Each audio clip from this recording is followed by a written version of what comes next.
want to say, what a lovely day!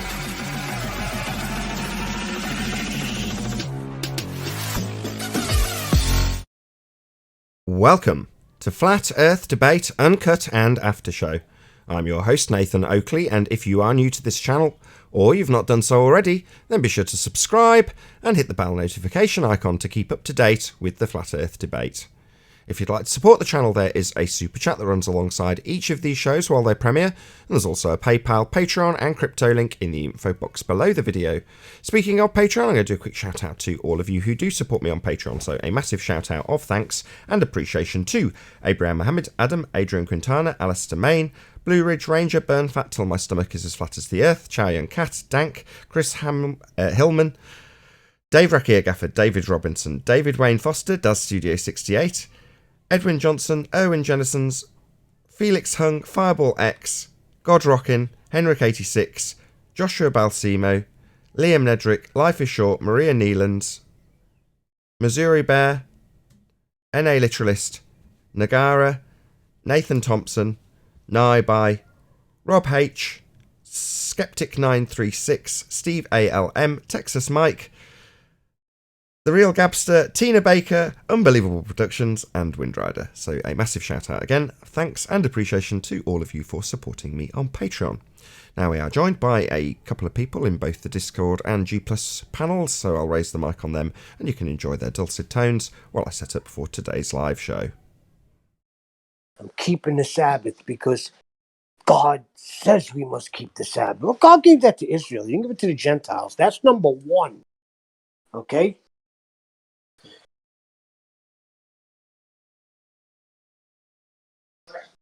Yeah, that's Good true. morning. My wife just said your blessings don't come from works. Good morning. Good morning.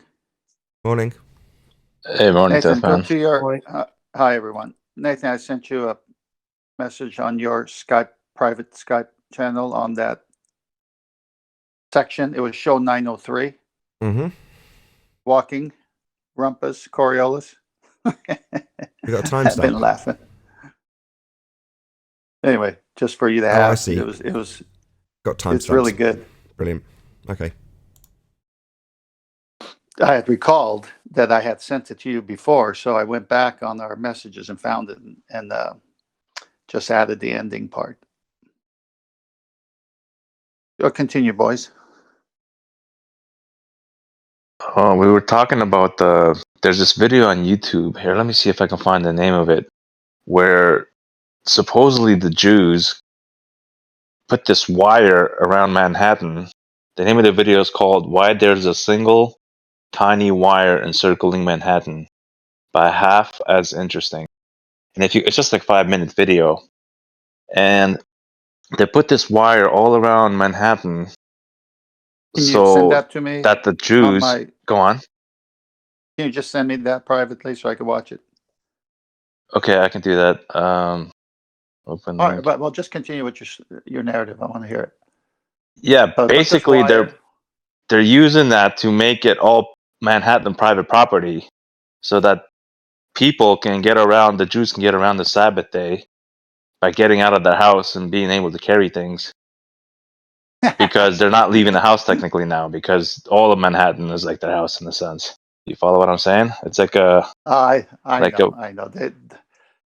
They had all of these. Oh, I can't remember, but there's a lot of writings on the extent they would go to stretch things so that it would, because they made it so legalistic, the Sabbath and all that kind of stuff.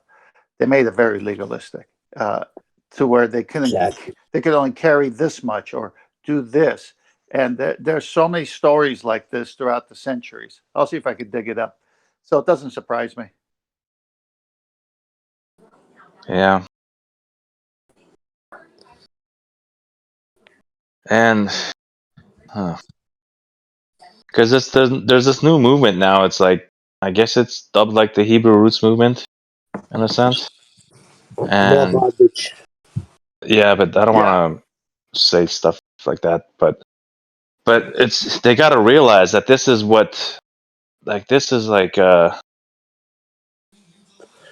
keeping all the ordinances Right? is Just like, say it. It's what Paul warned against. You could say it. yeah, but I Well, don't want to put like, Paul was the Pharisee of Pharisees. He was the Exactly. top Jew of the day, and he said that exactly what Neil's referencing. Uh, we're under grace, not under the law, and it's you can't do anything by works. But it doesn't matter because what they've done is they've taken the Sabbath, which was made for man. Man wasn't made for the Sabbath, as the Lord said. Okay, like when he was walking with his disciples through the field and they grabbed some corn and they ate it, and the Pharisees, we caught you. You're working on the Sabbath. We saw your disciples grabbing a few kernels of corn and eating. You see what they've taken down to the point of legalism and being very legalistic, where God is more interested in the heart. And so they took a very simple ceremony, an observance, and they kept adding and adding and adding, do this, can't do that over the centuries to where it became very legalistic. So Jesus reminds them that David actually ate of the showbread in the temple that's supposed to be for the priests on Sabbath, and there's no problem there. So what are you picking on my disciples for? And then he says, I'm the Lord of the Sabbath, and the Sabbath was made for man, not the other way around. But then again, they've corrupted the meaning of it over the centuries to meaning do this, don't do that. You can get away with this much, but not this much. And that's what religion does.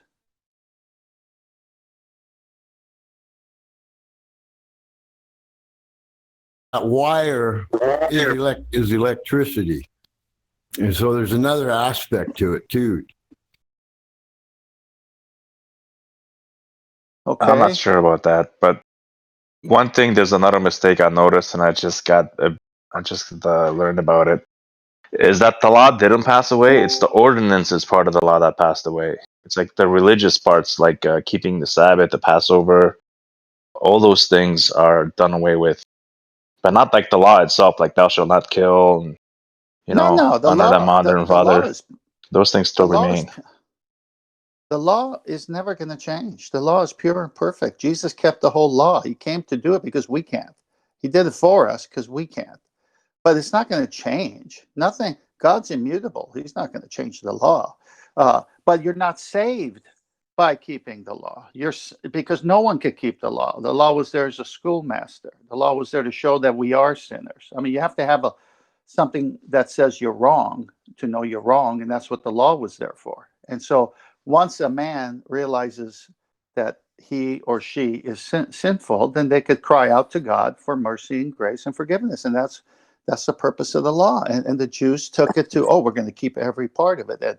And this is why the pride and the arrogance of the Pharisees came against Jesus, because they thought they could keep it. What they're saying is that they're saying they're not. It's focusing on the Sabbath. This movement, because my brother's involved in it. They're not keeping the Sabbath to be saved. They're keeping it to get blessings. They're feeling that they're missing blessings. Yeah, that's like the Catholics telling me, and I'm a former Catholic, so I should know, telling me that when they pray to the Virgin Mary, they're not really praying to her. They're asking her to pray, to go talk to God on their behalf. Rubbish.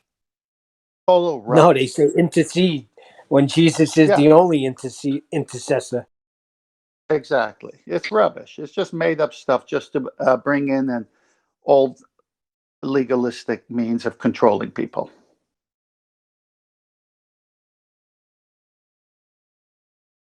They got more idols in the Catholic Church than some Good morning, temples guys. that are so idolatrous. Hey, Chocolate, how you doing? Hey, Chocolate. Interesting. That makes sense. That's why that prayer goes, Holy Mary, Mother of God, pray for our sinners, right?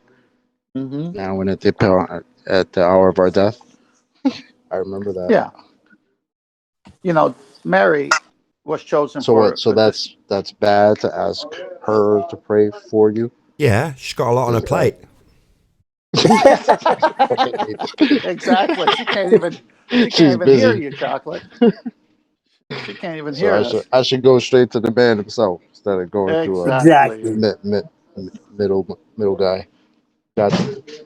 I remember a debate But I with mean, if Catholic. that's mom, Like, I don't know. Like, that's how they make it seem. Like, well, she's just as special as he is because she's his mother. No, it gets Well, the far thing worse, is, in chocolate. Catholicism, they never claimed that she was. They claimed that she never sinned, and that she never died, and she never had other children.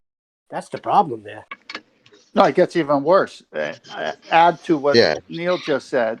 Just add this to what Neil said. She was virgin born, which meant her Yeah. parents couldn't have been parents. That means her mother was virgin born. It's such Wait, she was? nonsense. No, I she didn't know that. wasn't. They've deified it Oh, because they need to make her a godlike person. That's why they got an icon of her in every church. right. It's idolatry. I mean, we have the genealogy of Mary in the Bible, for goodness sake. Yeah. And when she found For out that goodness she was sake. pregnant, she said, "My soul does magnify God, my Savior." That's right. There's this thing about it's going to come into play probably in the end of days. Female God and the female worship of God. I mean, there's so many corrupted things. God's neither female or male. He's a spirit. I mean, it's just nonsense.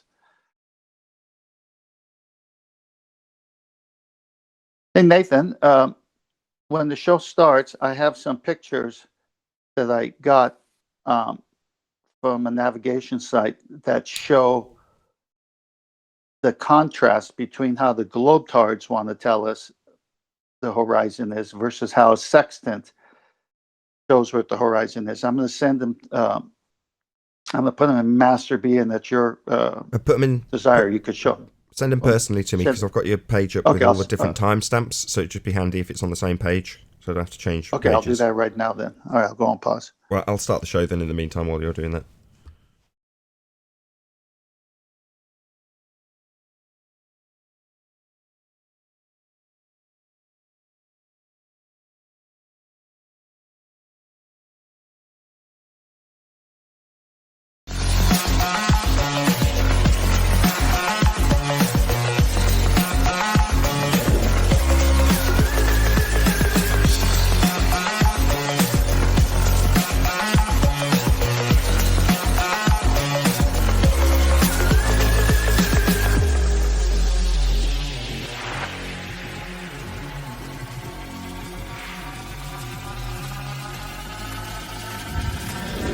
Oh, what a day!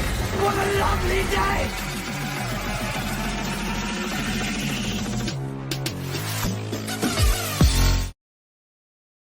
Welcome to Flat Earth Debate Live. I'm your host, Nathan Oakley, and if you are new to this channel, or you've not done so already, then be sure to subscribe, hit the bell notification icon and join button to keep up to date with the Flat Earth Debate. If you'd like to support the channel, there is a super chat that runs alongside each of these shows while they are live. There's also a PayPal, Patreon, and crypto link in the info box below the video. Most importantly, if you'd like to join the discussion, simply mute the page you are currently watching, then click the link in the info box below this video to join the panel and express your views on the nature of Earth. If you do join, please don't swear. If you do, you'll be ejected, and if you are, please don't try to rejoin the stream using sock accounts. You'll be warmly welcome back on the next stream. Please also share the show on social media. Sharing the show obviously increases the live audience, but this in turn increases the chances of a more diverse panel, so please share the show on Facebook and Twitter. And one last time, if you're new to the channel or you've not done so already, then be sure to subscribe, hit the bell notification icon and join button to keep up to date with the Flat Earth Debate. Now, we are joined by Paul Hall, Chocolate Sane, 10th Man, and a whole bunch of people in Discord, so welcome one and all. Hey, good morning. Good morning. Hello. Yo. Good morning. Any signs of a physical geometric sphere edge, formerly known as Earth curve?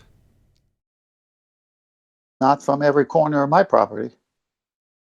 Not from Skyrim.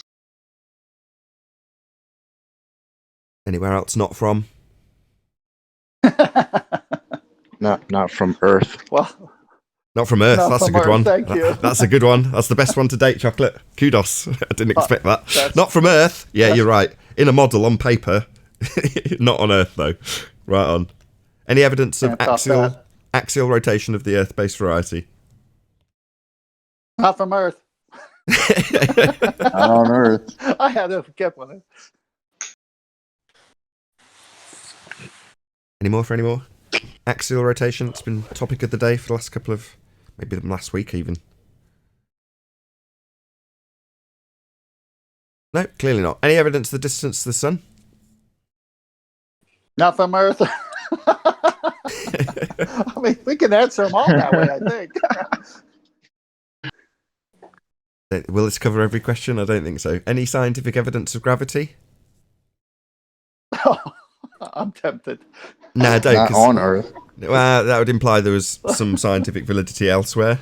There isn't. Not according to Rumpus. Fill me in. Fill me in, Neil. What do you mean? I said not according to Rumpus. He's got scientific evidence of gravity. No, he doesn't. He'll say he has experiments, and then when asked what he's got, he'll give a example of an observation that air gets thinner as you go up. That'll be about it. Not an experiment, merely an observation. Doesn't prove Earth's anything. Hey, Adam. Hey, Righteous. Good to have you both. Afternoon. Hey again. Perfect timing for Adam's presence. Any single viable hypothesis from any of the fields of astronomy, cosmology, or astrophysics? Arrived at the right time then. No. Can I? Before you move too far away from the gas pressure issue, where is height in the gas pressure ideal gas law? Where's height in? We haven't got to gas pressure yet, Paul. You're jumping the gun, mate. We haven't got there yet. Any evidence that you can have gas pressure without a container? Hey, what do you know? We're there now. There you go, Paul. I guess I'm jumping. Yeah, I'm jumping again. So where is height in the gas law? Just wondering. Can somebody show me that in the equation? It's not there. Certainly not a variable.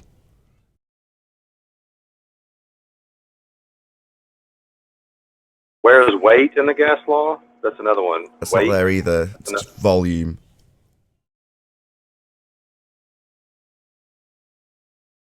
Man, you've learned a lot since you got that air fryer.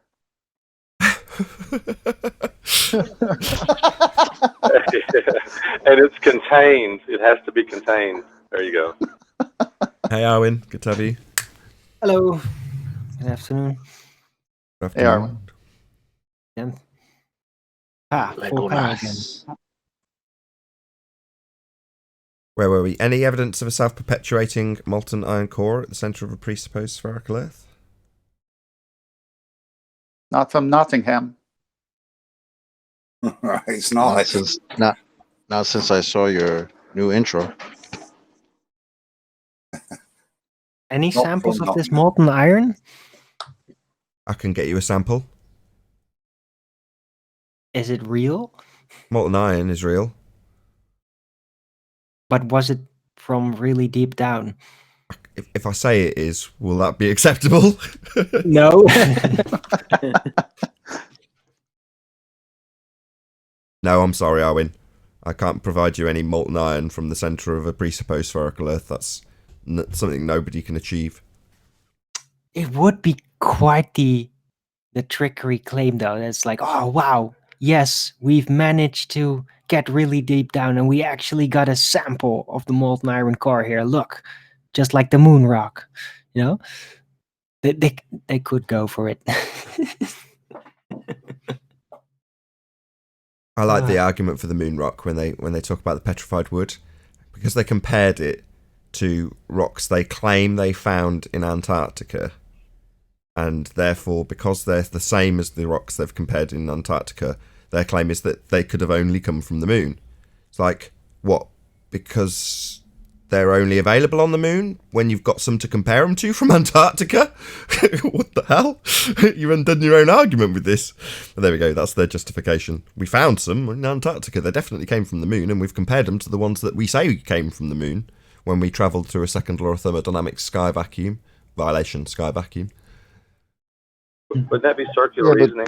It would be Don't they circular mix reasoning. that up with the whole little story of what was it, Thea, that came here and hit the Earth and then caused pieces of it to coalesce into the moon. So wouldn't that What? actually? What But you mean? What, man? You've heard the story. yeah, but Come on. but that would mean that when Ithia hit, that there would already been wood in order to petrify and then end up on the moon.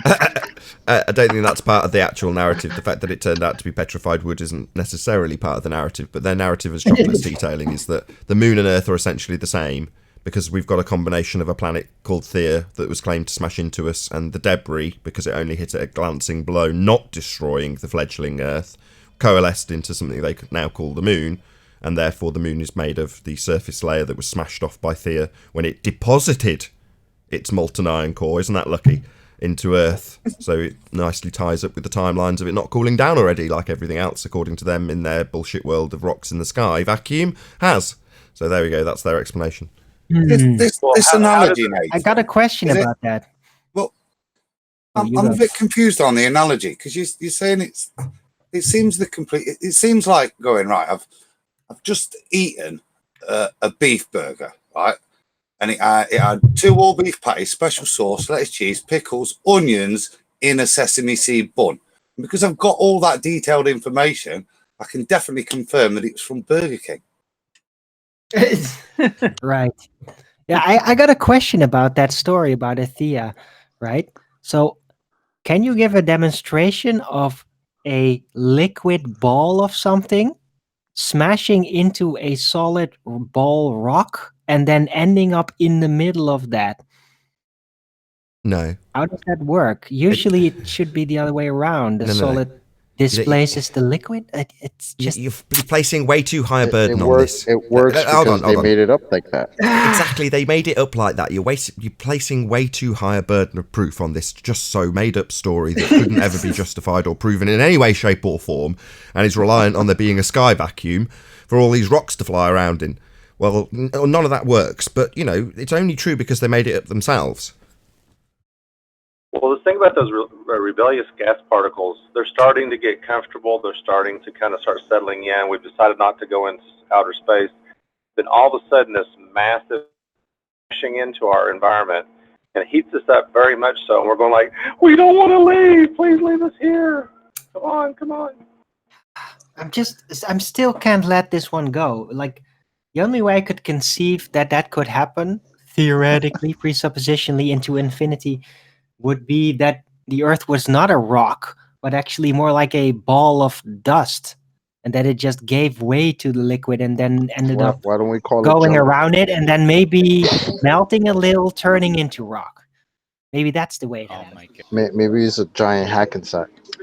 Right. Although I don't know how a ball of dust that would be hit with something, would probably explode in all directions. Like, how would the gravity then draw it back again? That's a difficult one. You missed the glancing blow. That's the crucial detail of this made-up story. I'd like to respond to Chocolate. It seems like prior to Chocolate's statement, we knew that the location was Antarctica. Now it's New Jersey.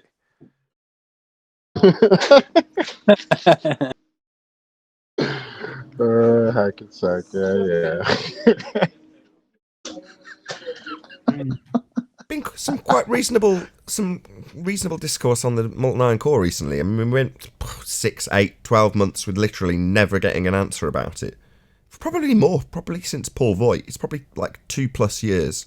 And then in the last couple of months, we've just, talked a little bit about it. Thea's come up a couple of times in the housekeeping. It's good. It's the most preposterous part of this section of the show, right? Housekeeping has got some poignant points that are being made, some questions that are being asked that are clearly unanswerable based on how they're being phrased, like how can you have gas pressure without the necessary antecedent of a container? The word antecedent answers the question. But nevertheless, the molten iron core is the most preposterous part of this show, in my opinion. It's ludicrous. It's still taught to kids, though. Most people still believe this shit. But how else are they supposed to explain volcanoes, even though it doesn't explain volcanoes? Yeah, right on. How do you explain? Well, yeah, that's not anything to do with volcanoes, but if you're a normie that doesn't have a clue about heliocentrism, you might assert that volcanoes have something to do with the molten iron core. They don't. Well, it does make kind of sense that would be the reason, just as why yeah, Coriolis effect is all about the Earth spinning, even though there's no signs of the Earth spinning kind of situation. So it does really fit down the same lane of train of thinking. Even if it was true, what the hell would be the mechanism that would just keep creating this molten iron and having this lava come up out of the ground? Like Well, what the hell? geothermic heat maybe a little has to do with it. Also, Do we have to there dissect? is some. Hold on. Do we have to dissect something that isn't part of their rhetoric? Nah, we don't. No, we don't. I'm just No, thinking how preposterous it is. But to be fair, like there is something like geothermic heat. Now, of course, a molten iron core is not going to explain that, but it would fit as a reason to give as to why that even exists. Because why does that exist? Why is there It geothermic doesn't, heat? Arwin. There's a land of dinosaurs under there. What? The land Dinosaur of slavery? the lost. But I thought we were past slavery. We now enslave the dinosaurs deep down there to, like Arnold Schwarzenegger's go pushing Hello. Oh, wheels? did you never watch Done. Land of the Lost? We're still doing Fine. housekeeping. How Hello. can you say that Hollow Earth isn't real? How can we're you still even doing say that Hollow housekeeping. Earth is not real? Are you actually going to argue for Hollow Earth in regards to molten iron core? They should. Why would you not believe it? Hollow Earth? Things like caverns and huge passageways. This is a first. Feel free to argue for Hollow Earth. Be my guest. There may be I think that's like subterranean. the oldest though. thing they ever argued for was like hell and all that stuff below in these deep like they had religions and civilizations. Okay, can you show it us? So Chill. Hold on, guys. Hold on. but it's not completely made up. You don't have to believe me. I'm not. It's not but completely made up. I don't it have to believe you. Okay, can you show it me? Is that a possibility? Well, I'm talking about the idea exists. It's, Let me just check something. Are you actually a proponent of Hollow Earth? Or are you just putting it out there because it hasn't been talked about? well, both. Both. Bit of both. You're a bit of a proponent of Hollow Earth. You like the idea. It's not bad. It makes sense at least. Like you could make an argument. The Yeah. Hollow Earth is ball based, right? You know that. Yeah, like Dick Earth is... No, it could be flat. It could absolutely be flat. And But then still it's not hollow. Then Have you- you shouldn't call it hollow. Hold on, Just Owen. subterranean. Can everyone It could stop? be Hold on. Everyone shut up. I just want to hear this guy. What's your name? Sorry. Is it Sing? I can't quite read it. Synclins, yeah. It's could be hollow and flat. Synclenser. Okay. Yeah, keep going. Tell us more. Well, it's not an original idea that if you could have a flat surface and it be hollow under. We could. But what validity do you have? That's the bit I really want to hear. What leads you to believe this could be in any way valid? Caves in As valid as Bulgaria. any other religion. It's the same belief. It comes from the same idea. Like they can't test these core, but you could probably have one on a flat Earth. Historically, you've got all things like the Hopi religion. Lots of ancient races do discuss that being our origin. You've then got all the QAnon stuff and all the David Icke stuff. But as for any actual evidence, I think the only evidence I would cite is Hopi tradition that we came from the bowels of the earth after a cataclysm. Wasn't Byrd a proponent of Hollow Earth also? Admiral Byrd? Yeah. Absolutely, yeah. There's some ties. The Nazis See, also. I don't know about that though. There Of are course. They're subterranean different caverns. conflating stories with that story about the Hollow Earth thing that was something that he didn't actually write himself. Yep. I mean, I don't know. There's conflating stories about that. Correct. I'd like to add something about. I was really into this, and how I see it now, it's just subterranean caverns, and there's quite a few of them, and more to be discovered. But one that's pretty much on record is the one in Bulgaria. It's a huge set of caverns down there, and they don't even know how far they go down at this point. Absolutely. So They have like Yeah, oceans. I'm all just for one that location. idea. Like, Yeah, caves and caverns and giant holes in the ground. Yeah, I'm okay with that. Yeah, But Hold but on, just like hold being a on, hollow hold earth. on, hold on, hold on, theory. hold on, hold on, hold on. That I'm We not. know we've got those, though. We know we've got those. That's not what Hollow Earth is, though, is it? We know we've got caves and caverns. Right. Yeah, Hollow Earth was basically put on top of that to suggest that there's like an inside-out world on the inside of a globe, kind of thing. So what you're saying is it's just a But ham-handed segue into concave Earth. Is that what you're suggesting? Yes, it Well, was it's a like a religious- halfway in between concave idea. But it was like a concave with an outside layer as well. So it was still very heliocentric. Like that. I would like to circle It back could to be- the Hold on, Paul. spinning Earth. Hold on, Paul. The guy who's actually brought this subject up is trying to get a word in. Go ahead, mate. What I'm saying is that our oldest understandings of Earth was that it was flat and it was hollow. Like all religions had a conception of hell underground in these things, and it's just they're mutually exclusive. Like they. You mean mutually inclusive, right? What did I Because say? some of the Yeah, monsters that are in there, like the golem creatures. Miss Hold of on. that. So far we've got. There could be. I can't. But so far you've said in religious texts. So yes, okay. I've seen pictures of Sheol and read about it in religious texts. But okay. But what else beyond that?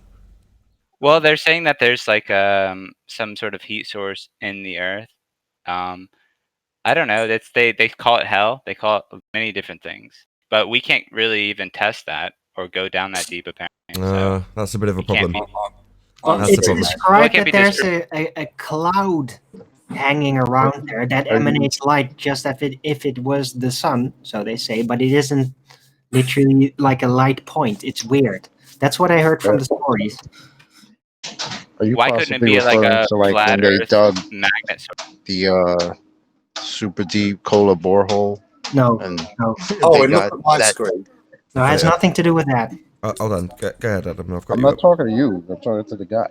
Oh, Chocolate sorry. and Arwin. Can you just hold on 1 second? Go ahead, Adam. Yep. If you look on screen, I've got the Agartha model with the central sun at where the molten iron core would be, and then you've got the reverse inlay of land on the inside where gravity then reverses. So what becomes down and down becomes up in the kind of hollow Earth. So it is. It's a But that's segue not- to. It's a segue to concave then. Map. It's just a So segue. this is also followed. This model is the one that's with the Norwegian fisherman that enters at the top, goes through the lands of the giants at the top, traverses through, and then comes back out on a ball at the south celestial pole at the exit point at the bottom on this. So that's There's a full reading of That that can also on. happen on a rectangular looping Earth, by the way. Hold on, Arwin. There's a full reading of that story on the Morgar's channel. So he's done a complete reading of the book. So check it out. I can't remember the title of it. Can you remember the title? that's gone. Yeah. No. Can anyone remember the title? Beyond the poles. Was it Beyond the Poles? Yeah. Pretty sure. Hmm. Or Journey Beyond the North or something. I can't remember. I'd have to look it up, and I can't be doing that right this second. But nevertheless, there's an audio rendition of it on Morgar's channel where he reads out the full story. It's a very, very interesting story, actually. But it's only ever presented as fiction. I don't think it's presented as fact, is it? It's not disputed. G. that Kincaid. One at a time.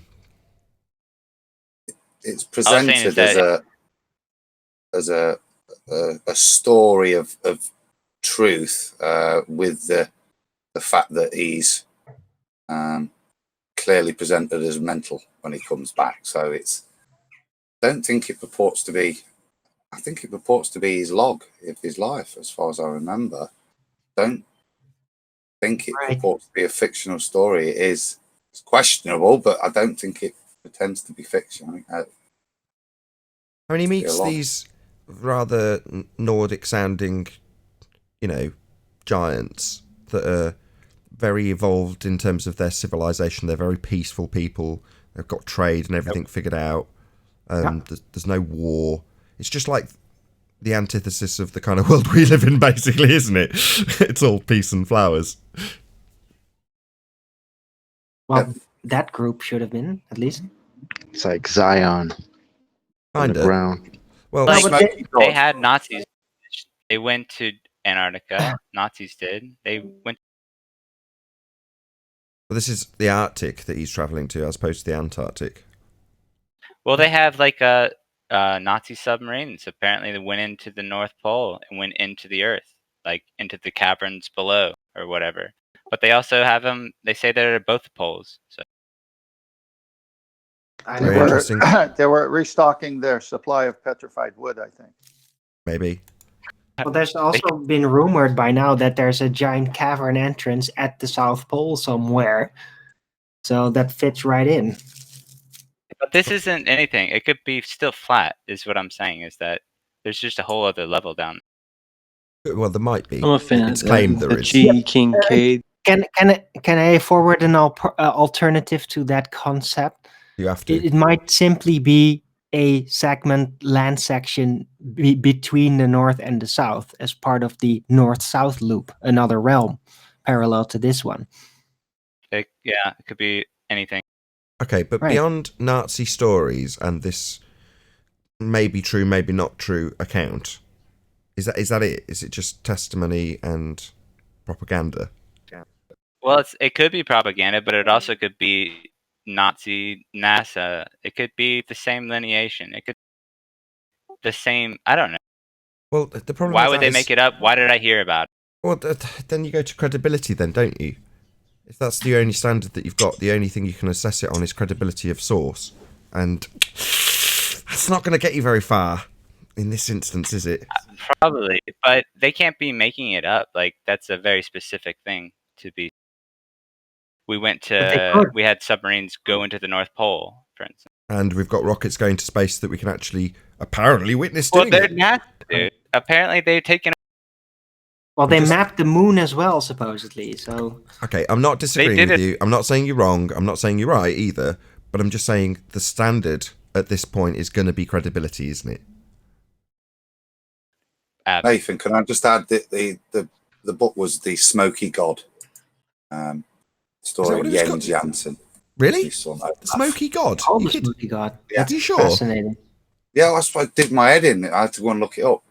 Smoky God told the purportedly true story of Jens Janssen and his son Olaf, two Norwegian fishermen who had supposedly entered the Hollow Earth in 1829. According to the book, on April the 3rd, Jens and Olaf, who was 19 at the time, left Stockholm in their sailing sloop bound for the Lofoten Islands. Amazing. Okay, what was the title again? Hello? Because I literally have never heard that. Smoky God. The Smoky SMOKY God. I can't believe that's the title. I listened to that whole story, or Morgal reading it, and I had no idea that was the title. That's cool- weird. Right. I Weird know title. what you mean, because he named the video "A Journey Beyond the North Pole" or something. I think. Yeah, And that's probably. I think he would reason. probably appreciate that the Smoky God's not really going to give anyone any inkling about what's actually going to get read out in that video. But there we go. Maybe he changed the that's title. Not Well, a great. You know what? Maybe it was supposed to be like that. Maybe it's called the Smoky God because that way it's not gonna draw a lot of eyes. Like, oh look, guys, I'm having a story about That's like something way too cryptic. way out there like that. So Just maybe it was agree. hidden like that. Yeah, that's right, Arwen. Maybe. Yeah, absolutely, I'm right about that. Maybe. Oh God, I knew that humouring him would be an affirmation of. No, Arwen, I'm just humouring you. Yeah, you could be right. Maybe. Yeah, and that's why I I'm reaffirmed. absolutely right about that. Maybe. Absolutely. Chocolate gets me. I'll take that maybe as My a shit firm always yes. works sometimes. We've got one last housekeeping question, by the way. If there are any more on the centre of the Earth that we'll never prove and have Hollow dicey Earth sources. confirmed. Oh, yeah. Don't leave me. I got something I want to talk My about. bad, Paul. You Go see- ahead. You can see my screen. I don't know if anybody's ever done this. This is the hard-boiled egg and the not hard-boiled egg or raw egg. And this is an inertia experiment. Which egg do you think will continually to spin, and which one will not? You guys remember? Anybody ever done this? There's a hard-boiled egg and a not hard-boiled egg, and you're asking which one will spin. I would say that the hard-boiled egg has got a greater consistency throughout the egg and therefore will spin better, whereas the one with a liquid core won't, because it will flop around inside the egg. But let's see if I'm right. Correct. You are right on. Now, what does molten mean? Does that mean liquefied rock? So that would be a liquid, so to speak, center. Well, that's what molten means. They also double speak us and tell us that molten isn't molten. But there we go. They say it's solid. But that aside, yes, molten means molten. Which means it's liquid rock, which liquid rock is heated up to the point where it can flow. And so that means it has to be a liquid if it can flow, like magma and all this stuff, right? Well, if we're spinning, and this I don't know if you would call this an experiment or not, but they're saying it is an experiment. Why is the Earth spinning if it's molten iron core? Question to the Globers. Why is it still spinning? Because according to this little demonstration, it shouldn't. It should stop spinning after a while. Yeah, you're opening the floodgates for them to give you a just so story with an immensely long timeline just to justify why something hasn't happened. In other words, you can only get an answer within space and their paradigm, so they could make up anything to answer you, Paul. Paul, is this your forte into an egg cylinder argument? It's an experiment. Yeah, it's an egg experiment. Yes. Oh, you guys are cracking me up.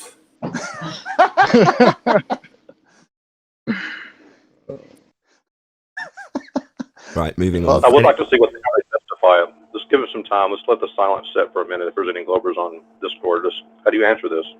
I think they're scrambled. Do you want to give the demonstration do you want to actually click play? Is it at the right moment? Yeah, I think so. Hang on a second. I'll keep the sound off, and I'll play it just for a second or two. Yeah.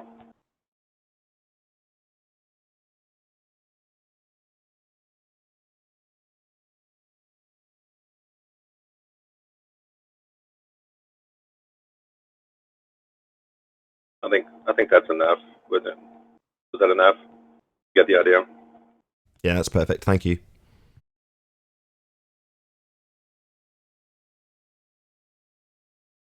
Okay, we've got one last housekeeping question, and then I think there's a few things 10th Man wants to go through. So, any evidence of the R value, Earth radius? Black Swan. Okay, moving on. So, 10th, I've got your picture of the, it looks like two little battleships. Is that the first image? Yeah, hold on. Let me get to my phone where I can see what you got up.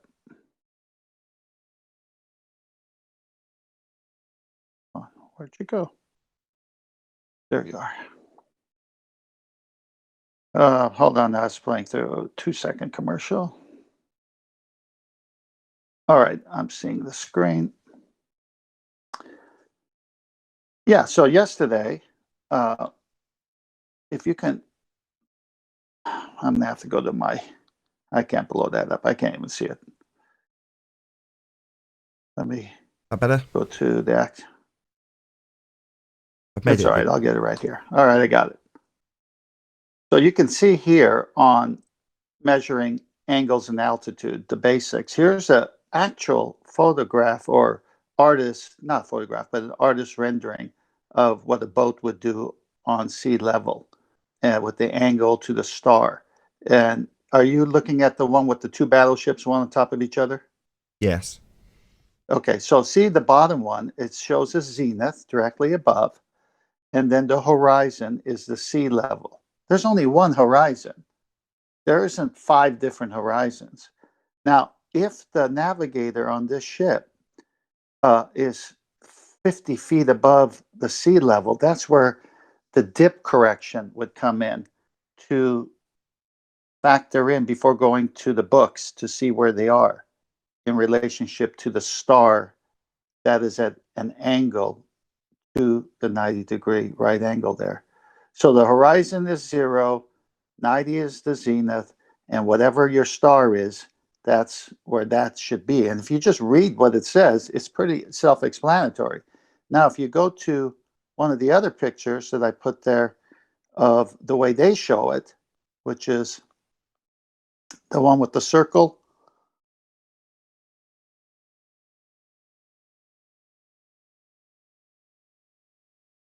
Observed altitude, visible horizon right above a circle. Yep, it's on. All right, so now if you're looking at this, you're saying, wait a minute, how does this work? I mean, we never see the Earth this way in this Muppet vision. And when you're in that boat, as you saw in the previous picture, all you're seeing is this horizon, and it's horizontal. But here, you could see that they've got this 90-degree going to the center of the Earth, and then shooting out to the celestial horizon. Now, none of that has anything to do with how the sextant works, based on the previous picture. You got to be on top of the water, the ocean surface, and it's got to be as far as the horizon is spotted.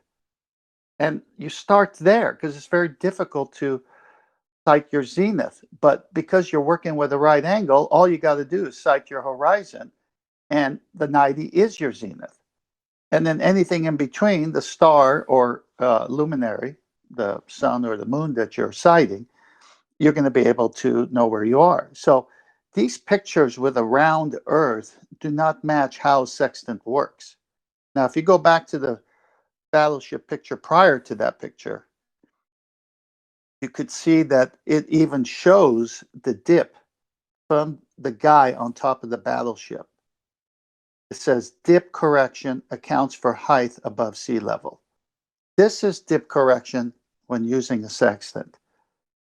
Okay, it's not what they keep saying. And I mean, I've heard dip correction for all kinds of stuff, but this is the dip correction. It's just your height from above the boat to the sea level, which is your horizon, further out at 0. It's just as simple. Adam, I know you're familiar with this more than I am. What would you say to all this? It was something that when me and Savage were looking at moon phases, it's a very interesting, odd thing to introduce because it perverts the reading you take. So you take the reading in reality, and what they try and tell you is no, because you're on a ball, you have to change the angle so that you're actually measuring the angle from the center of the Earth, because you can see all the way over the edge, and the horizon you're seeing is the part of the ball falling away, so you have to calculate from there. Now, to me, that is where they pervert it so that it then fits into ball maths. That's the only function I can see as to why you have to move from your measured to then take it to this celestial horizon, which requires a recalculation.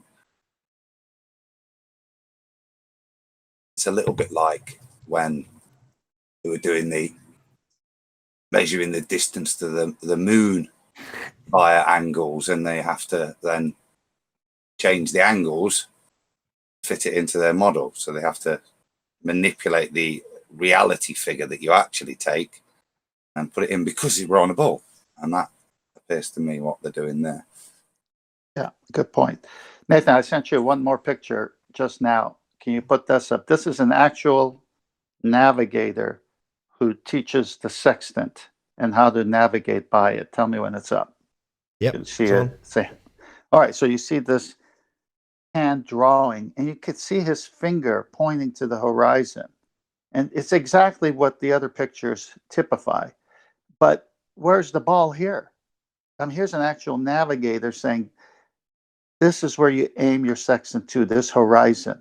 And then you can see the zenith at 90 on the right angle. So it's far and few between all these drawings. It's so basic, but they, as Adam says, they make the circle to give you the impression you're on this ball, and they got this weird angle down to the horizon as if you're looking straight down when you're at only 10 to 50 feet above the water. You're looking at you got to account for that. That's the dip, but it's not the way the pictures show that mentally construct that we're on the ball. That's fakery right there. Excellent. Anyone got anything to add? The other thing I found odd about that temp is that if you think about observations on land, you don't add your altitude. Just take that angle, don't you? Yeah, I mean, it's with hills and mountains. I remember watching one episode of they say don't use a sextant and sight it to land or on land. I can't remember right now, but you triggered something in my mind where something else has to happen, is what they say, because you don't have a flat horizon.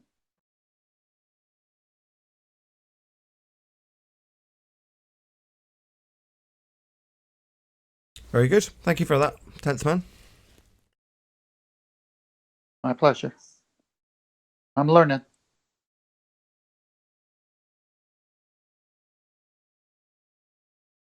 That horizon you were looking at, was that an apparent horizon? Yeah, owning a boat in my life, every time I went towards it, it kept moving. Ah, all right. So that means it would lack any sort of geometry to it. That would be correct. Copy that. It's weird because there's geometry in the model. So something's not matching up. Right, I'm going to do a quick shout out to Maulwin, who says, "Say my name." Thank you very much for the super chat, Maulwin. Really appreciate your support. Also, Al Jungi, who says, "All day I dream about sextant." Thank you very much indeed for the super chat, Al Jungi and Maulwin.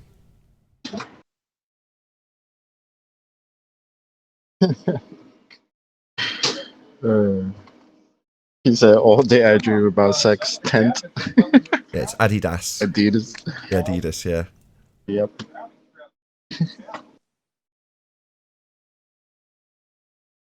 All day I dreamed about science. That's the body of science. Yeah, sex. Tunt. Ew, body of science is not very sexy. Check. 1 2 1 2. Not since Rumpus played it out. Oh, well, clear the airwaves. Got chemo. Hi, yeah. So I've just made a new video concerning the Black Swan. Trying to help globers understand why they're not able to measure the physical horizon. Because they asked the question, well, Spurs. What? Oh, what? Hold on. Afternoon. You just saying hello? Yeah. Oh. I thought he was going to give Carry us a on, chance yeah? to say hello before he. No, he's got straight into it. He's keen. He's keen. Right into business immediately. Don't ruin his flow. Hello. Go ahead, Spurs. Carry on. Yeah, where was I? So, concerning the Black Swan and the obstruction. So, ball earthers are like, okay, so if it's not physical, what is causing the obstruction? So I found a term called turbidity, which is suspended matter. I don't know if you can play my video. It's only a couple of minutes long. It just shows how the atmosphere changes. It's constantly moving, and it gives the impression that it's a physical horizon. Is that possible at all? I'll look it up. Give me a couple of minutes if you can, Phil, while I look for it. Yeah. So, because like I say, we've got that picture from Mitch. I think it's from Mitch there, where he shows the same height, same position, just a different day, and we can see the platforms obstructed, and then we can see the horizon behind the platform. So this is obviously confusing globe earthers quite a lot because they actually think they can actually take a physical measurement to that horizon point there. So I think that's where the confusion comes in a lot, because for them, if it's obstructed, it must be physical.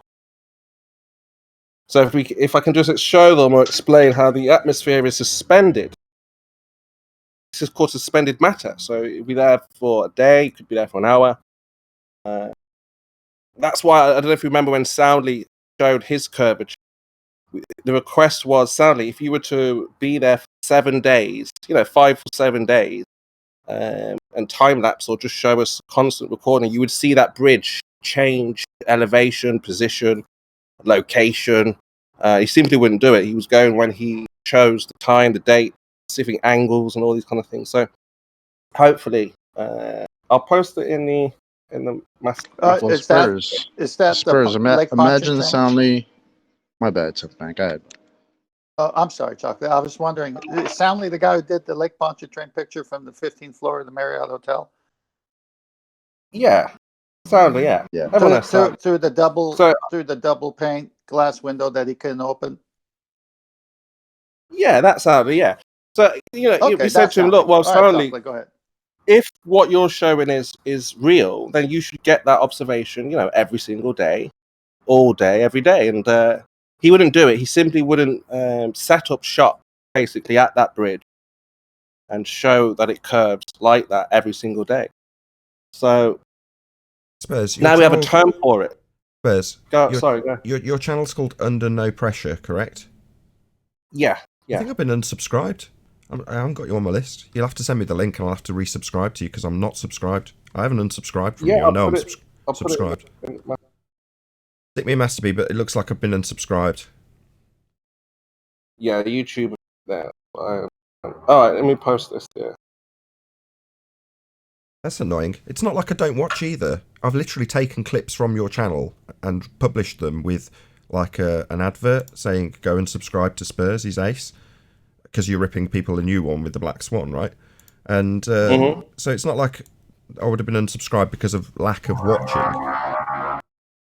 Right. That's fine. Just happened. I've been unsubscribed to channel. Okay. Right. Let's stick it on. Let's get it nicely framed first. So this is let's just give you a proper plug first. So this is Spurs Schemo's channel, Under No Pressure. Yeah, you see, I'm not subscribed. Subscribe, because there we go. I'm subscribed again. Happy days. Do you need audio for it?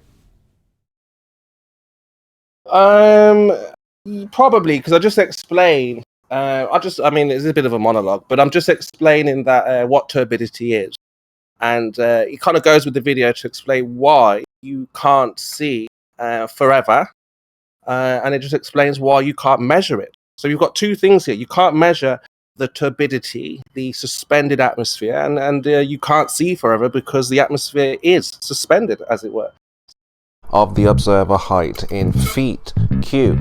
You see, we have an idea, a big idea, an idea so big that it requires your head, plus a scientist, plus a technician, plus a mathematician, and the head of a geodetic server. And even with all of these heads, the idea still may be too big to shoehorn in. I propose you, the glober, are confused. You don't understand because you think the horizon is physical. It's not. To help you understand where you are going wrong, how you are wrong, and why you will always be wrong, you need to understand turbidity. Turbidity, the quality of being cloudy, opaque, or thick with suspended matter. Thus, at certain moments of the year, certain distant reliefs are almost always hidden by atmospheric turbidity. Earth to glober, do you copy? The horizon you were measuring or attempting to measure is actually made up of suspended matter. Suspended matter that sometimes obstructs objects bottom up. Suspended matter that will reflect objects given the appearance of refraction or looming. Suspended matter that will never position itself static so it can be calculated from an observer's location. Geometry is now bankrupt. Height to horizon is meaningless. Height of an object beyond the imaginary horizon is redundant. Height of observer is illogical. I repeat, height of observer is illogical. resulting in globers not being able to physically pinpoint the physical horizon, rendering all calculations concerning horizons are empty, purposeless, futile. Let that sink in. Face the fact that you, the glober, cannot locate the actual physical horizon. You cannot proceed to make measurements for something that does not actually exist. So we can do this the hard way or the easy way, because whether you like it or not, you yourself are never going to be able to demonstrate practically that you live on a surface that curves. Follow the black swan. So that is, as I say, Under No Pressure. The video name is Flat Earth Game Over Glober Turbidity Suspended Matter, as I say, on Spurs Gemo's channel, Under No Pressure. Thank you very much indeed for sharing that, Spurs. Excellent stuff. Thank you. See, the black swan has inspired you, huh, Spurs? I love Absolutely. it. I Earth mean, to Glober. Do it's you got me understand? thinking, Chocolate. I love It's it. got me thinking a lot, because the ball earthers, well, they ask, well, what is the obstruction then? What is blocking platform, the sun, the mountain? I'll try to give them an answer. Hopefully this will help them with that answer.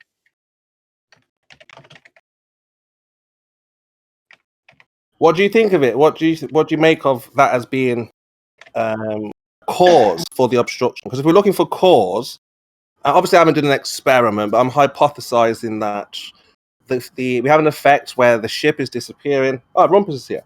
We have an effect. So they say the cause is curvature, physical, actual curvature. I would say it's this suspended matter, as we've seen.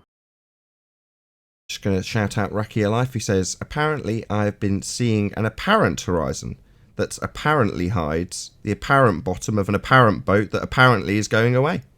Thank you very much for the super chat, Rakia Life. Really appreciate your support. Stuff. Yeah, we know the horizon's not physical. But knowing it's not physical is not enough for the baller. They know that now too. See, because they want to know what is the obstruction and why can't we see the bottom of a building? And I know you don't like to answer it. I mean, we kind of He like, doesn't well, like to answer it. He's answered it with the brick illustration. Too far to see angular resolution from the bottom up. One single brick, 10 miles out. yeah, but what is in the way? Is it a physical thing, or is it light? Is it atmosphere, or is it suspended matter? Have you heard that? Spurs might not have heard that example before. Have you heard that example given But before? what makes you think that there's something in the way? Maybe the angle to that object or whatever it is just too small to pick up. You can't see it. It's a lensing effect. But let's think. If you like the piers, those platforms, they're not too small to see, but sometimes they are obstructed. Yes. So we can see the bottom of the piers when the suspended matter clears up, but when it's not cleared up, why can't we see the bottom of those piers? Well, you've given us your answer already, Spurs, so we know what you think on this subject. Obviously, we've just played out your video. Just want to say hello to our new guest. Hey, Chris. Hey, Nathan. How's everyone doing? Very well indeed. How are you? Long time no see. What can we do for you? Oh, nothing. Just wanted to join today. It's been a while. I like to join every few months. Just, every time the time changes, like for me, it gets earlier. So the show now for me starts at 8. And it used to start at 9. I could join a little easier. So just was listening this morning and then found some of the topics interesting. And just wanted to join and say hi, really. No big deal. Good to have you. Nathan, maybe you could reacquaint us with the brick and the deck and the angular resolution and the diffraction limit. Okay, I'll keep it as brief as I can. You take a brick, you put it out at a mile, and it'll vanish because it's too small to see. Simple. If you then build on top of that brick another 20 stories of a skyscraper, then the skyscraper will be visible because it has a larger angle, whereas the brick that disappeared has still got too small an angle to see, ergo bottom-up obstruction due to angular limitation at the narrowest of angle, which is at the bottom, closest to the deck. Simple. Okay, so how do we wrap that up as a cause? What cause object disappear. Well, Bottom first. in that if that's instance, what it is. in that instance, it's angular resolution. Angular resolution is the Correct. cause of the obstruction. Refraction. Yeah, as you well. can calculate it with the Rayleigh criterion. It's not to say that that's the only reason you're going to lose things from bottom up. Utterly ridiculous. Yeah, You'd lose yeah. the As top Timmy, he's got a and whole list. angular He's got a whole list Have a of shit mountain. that A makes things mountain, for disappear bottom instance, up. is much bigger than the angular resolution of your eye. Half of it disappears, or wind turbine, half. Hold on, half of it would mean that you're taking half of the angle, though, wouldn't it? So if you're saying half of it disappears, then half of it has half the angular resolution. We'd lose the top of a mountain. It's just ignored me entirely then. So my demolition is going to be completely ignored. Just a small silence and a repetition of what you I just didn't said. hear it. I didn't hear what you said. Oh, just try shutting up. No, I was talking and you interrupted me. Well, let's try again. See if you can actually listen a second time, or if you just talk through every word so you don't have to address it. So if you're saying half the mountain, well, that would be half the angle. Half the size in angle. That's what we're talking about. Well, the lowest section has the smallest angle, because you can then halve that again, and halve that angle, and halve that, and you get smaller and smaller angles towards the bottom. Very, very simple. The smallest angle being at the bottom. You could say the top half has got the small. You could say that, but the top half's got a wider angle because it's not near the deck. Doesn't make any difference. The Oh, well, the deck's the thing that's limiting your angle, so it does make a difference, you complete retard. You're obviously stupid if you think that the thing that you can't see through, which would be the deck, doesn't affect the angle. It does. The sky, however, doesn't limit your angle because there's nothing to limit it, you complete only retard. thing limited is the curve of the Earth. Oh, the only thing is the curve of the Earth, is it? Well, no. Fog can bring my horizon closer. That's not Earth curve, but your calculator only has one cause asserted. That would be the R value that's been debunked by the Black Swan. You no longer have an R value to give you a physical geometric sphere edge horizon. It's been debunked. It hasn't. Oh, right. Well, that hand wave's not going to cut it, mate. If the Earth is a sphere with a radius of 3959 miles, then every distance to horizon measurement must be no more than 1.2 times the square root of the observer's height in feet. And we've demonstrated unequivocally that it's way beyond that in multitudes of black swan images where the horizon is way beyond what it should be if you have a geometric horizon. So you don't have a geometric horizon. As a consequence, we are told, we do not see the geometric horizon. Or in the case of Rumpus, we do have a geometric horizon. Well, we don't have a geometric horizon. Well, we do, we don't. We do, we don't. That's what we get from you because you're a clown. Why are you ignoring refraction?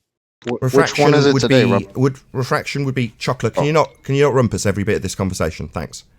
So refraction would mean deviated from straight, and a geometric horizon would be drawing a straight line to a tangent point on a presupposed curve. So if you're dealing with refraction, you don't have a tangent line.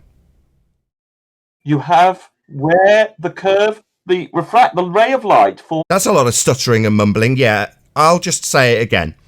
If you have light that is deviated from straight to the horizon, then you do not have the capability of drawing a straight line to a tangent point because you don't have a straight line. Should we try taking turns, Nathan? How about taking turns? Why don't you suck my balls? Should we take turns in you first sucking my balls and then me laughing at you? How about that? Should we do that? Or you can listen to every word I've got to say that demolishes your religion, and you're not going to get to talk through every word of it and then moan that you haven't had your chance to speak.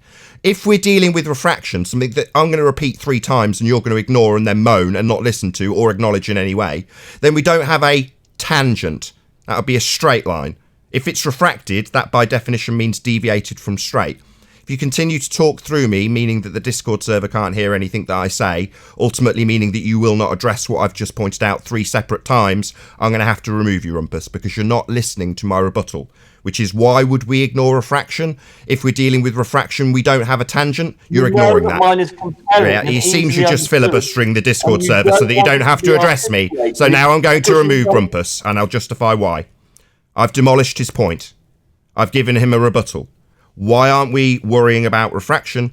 We are. If we're told by you that the horizon is refracted, then it's not geometric, because that would require a tangent line. Now, unfortunately, Rumpus doesn't want to contest that, because he can't.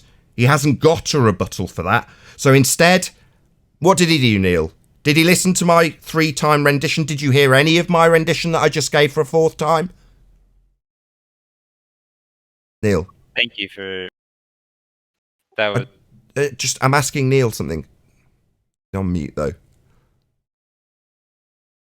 Neil, 3 times I repeated my rebuttal. Did you hear it, apart from just then when I gave it for a 4th time, having removed Rumpus? Mic check. Hey, Righteous. Wonderful timing, Neil. Hey, I just I need can't hear. Audio issues. anybody in the Discord server. I just need an affirmation from somebody who did or didn't hear a word I said because Rumpus didn't shut up, so he didn't have to actually challenge my rebuttal. Just carry on with his own point. He was just talking. Go ahead, Mr. Reality. Or leave completely dead air. Hey, Nathan, you know, I usually listen to the show on the stream. I don't care. Shut up. Shut up. I want somebody in the Discord server to clarify whether or not they heard my rebuttal repeated 3 times, or did Rumpus merely talk the entire time so he didn't have to challenge my rebuttal?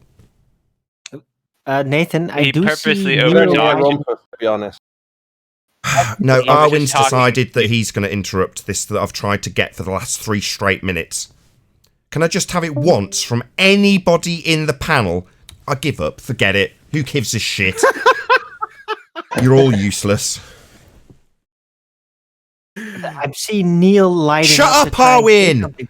God, for God's sake! I'm trying to talk to the Discord server. Isn't that clear? I heard you, but Isn't that been laboured? Jesus wept. I heard you, Nathan, but I had Rumpus muted already, so it was that. This was just talking. Whenever you talked, he would talk at the same time. You had. Thank the Lord. Thank you. Thank God, whoever that was. Thank you very much. I just need to illustrate to the audience that when I close down the Discord line so that I can be heard, Rumpus is continuing to talk, and then when I open it up because I finished my statement, he continually is talking and hasn't listened to a single word I've said. That's the reason he does it. Then he'll go on, had it have continued, to moan that I'm shutting him up. In reality, he's talking through what I'm saying so he doesn't have to address it. At the moment, it is pretty much their only tactic when they're losing. And then complain about the mute button. So I'm not going to listen to this rebuttal. I'll talk through it constantly. And unless you allow me to talk through it constantly, I'll moan that I've been prevented from doing that. That's their only tactic currently. Right, so now I'd like to give out a technical report as to what I'm analyzing. No, hold on a watching the second. Is server. Chris Berry there? You know, I'm watching the server and there's a lot of blinking going on, no sound coming through. So I'd like to advise some of these people to re-log in. My mic because working? there's no sound coming through. Yes, it is, QE. Is Chris Berry here? Yeah, I'm here. Yeah, did you see Master B's? You see my message? No. From right now? Scroll up about 1, 2, 3, 4, 5, 6, and there's a message addressed to you. That's all I had to say. Go ahead, Arwen. Okay. Right. So I'm just telling people in the server to re-log in because I do see them light up in the visuals of the live stream on YouTube, right? But there's no sound coming through. So yeah, Discord's known to be weird like that. So if you're not coming through auditorily wise, then just re-log in. That was all. Thank you. I'd like to ask, Nathan, I'd like to ask you a question. What does deviate from straight mean? Not straight. Okay, what is a tangent line? I've got it on screen, by the way. What is a tangent line? Straight line that meets a curve at a point. So the point so it if meets. It, if it dev- the point it meets is the tangent point. The line itself is the tangent line, or just tangent. So if it's deviating from straight, it's not a straight line, so it's not a tangent. Okay, I'm just making sure I understand that. Correct. Just So for in clarity. answer, correct. So well summarised. So in answer to Rumpus's question, why don't we take into account refraction? Because when we take into account refraction, it debunks your heliocentric model because it's geometric and requires a tangent to your horizon based on R. So if it's refracted, deviated from straight, not straight, you don't have geometry. and your entire claim is based on geometry. With that, I'm going to say a huge, massive, enormous thank you to both Discord and G Plus panels for making today's live show possible. If you are watching this on the Nathan Oakley premiering stream, however, stay tuned as there will be an after show to follow. Be sure to check out nathanoakley.com and the Flat Earth Debate Forum to keep up to date with the community debate. I've been Nathan Oakley. Once again, stay tuned if you're watching on the premiering stream, and I'll see you all in the next video.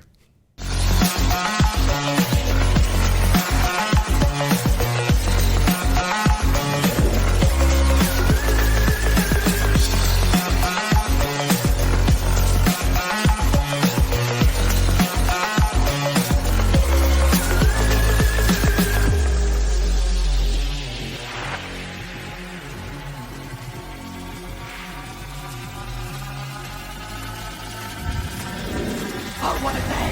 What a lovely day!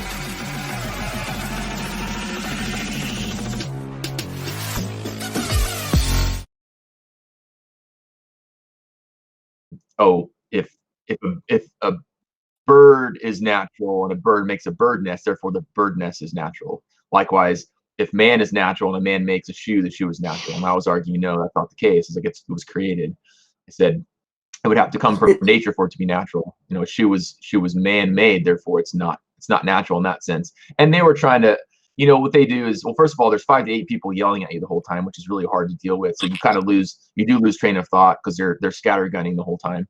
And then not only that, but you know, they're constantly changing topic and things. So one of the arguments was, oh, well, in physics, everything is natural, like because all stuff is made from the same matter. So like the shoe came from the physical materials of the earth. So it's the same matter. Therefore it's natural. Right. So I had to deal with. Can I get a mic check? Yeah, hello. Yeah. We hear you. Thank you for that. Hey, Nick. Hey, Nick.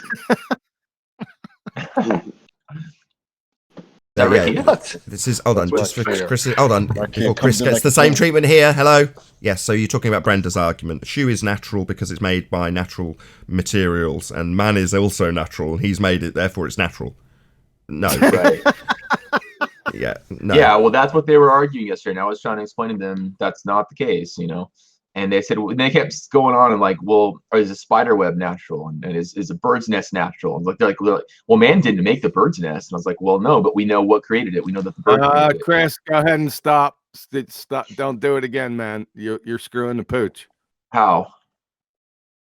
Because you didn't define. First, it's not a dichotomy; it's a trichotomy. That's one. So there was a false dichotomy from them. Number two, you need to define what natural is.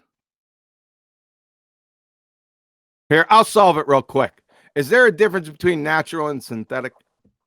Yeah, synthetic would be man-made, and natural would be natural. That's all you had to say. I didn't want to bring it out. I just wanted you to read it, not rehash the whole thing. I don't think it's a big deal. I'm not dogging you out. I'm just telling you, all you had to say was one thing. Is there a difference between natural and synthetic?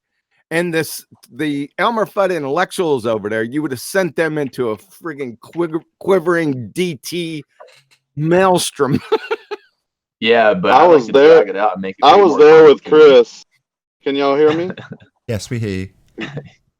Yeah, how y'all doing? I was there with Chris, and they were definitely. He kind of went through that. He didn't say synthetic, but we were talking about natural and man-made and things like that. And they were arguing tooth and nail Brenda's argument that the shoe was a natural occurrence, so a natural phenomenon. Can we just? It was hilarious. Can I just wrap it up with why it's not? Because if you're presumably this is because you're looking for a causal relationship with something, presumably a man-made device that's conjured a phenomena like Cavendish. But the reason you're not going to establish scientific validity for a man-made object like a shoe is because when you try and establish the cause of shoe, it's a man making it. That's the cause of it. So anything that exists in nature, so that's animals, it could be people, but that's natural. But providing it's not made by or caused by man, which is unnatural or synthetic. There's also a third category, which is why, one sec, there's a third category which hasn't been mentioned by Quantum Eraser, which is supernatural. Yeah, they brought up supernatural, but they were saying because it was made by man and man is natural in nature and using products that are gathered from nature that anything is natural. Well, It they're was- retarded. And by the yeah, way, it was bad. by the way, Nathan, you know who that is? Who's arguing this point, you mean? Yeah, who's talking right there? Do you know who that is? No. Distinguished Dave Rockia. Oh, is that Dave? Hey, Dave. Yep. Yeah, hey, how you doing? Very good to have you. Sorry I shouted shut up at you. No, anytime. I'm getting kind of. One of my biggest shut up to a lot of contributors. people today. First time on the show, and I'm yelling "shut up" at him. Is my biggest contributor. Sorry. No, It's all the money has Chocolate's nothing to. The money has nothing to do with earning anything. That's your. Well, then shut up. You deserve all of that. Yeah. Okay. I'm on mute. Don't listen to I'm QE. I just feel fucking terrible now. I mean, listen, again, I'm admitting I didn't get everything right. I do think at the end I did make my point across, as Rakia said. But that most of their goals, like people like Erebus and others, is really to obfuscate and to confuse. I mean, at one point they asked me if I thought that if the Earth was created, I said I do now believe the Earth was created, and they said, oh well, because the Earth was created, then therefore nothing on the Earth is natural because of the same argument. If man made it, it's not natural. What the hell? That's great. Yeah, they're retarded, man. They're retarded. Oh my God. Can I I don't know how you do it. Hold on a second, Chocolate. You only speak when you're spoken to, sir. Well, there's Oh a my difference God, between that's tough. God-made and man-made. Wait a second. What was I going to say? What was the name of that show, by the way? Jose John G, JG or whatever. We've been having Jose's fun over yesterday. there. What was the title of the show? Shit The title show. of Jose's show. No. Yeah. The title of Jose show yesterday. I don't know. No, I have no After idea. he left here, what did I say he was going to do? He's going bad Oh, he called out Nathan. Yeah. No. Can I- What? No, not calling out. I'm looking for the name of the show. I'll have to go to YouTube then. Was it yesterday's show? Go on, just tell Yes. us. Just rate the misery. Go on, QE. Tell us what the name of the show was. Oh, Nathan Oakley mute button and more. Yeah. The They're Nathan only- Oakley. Daily mute button. Boom I told you what featuring he was going to Nathan do. Oakley.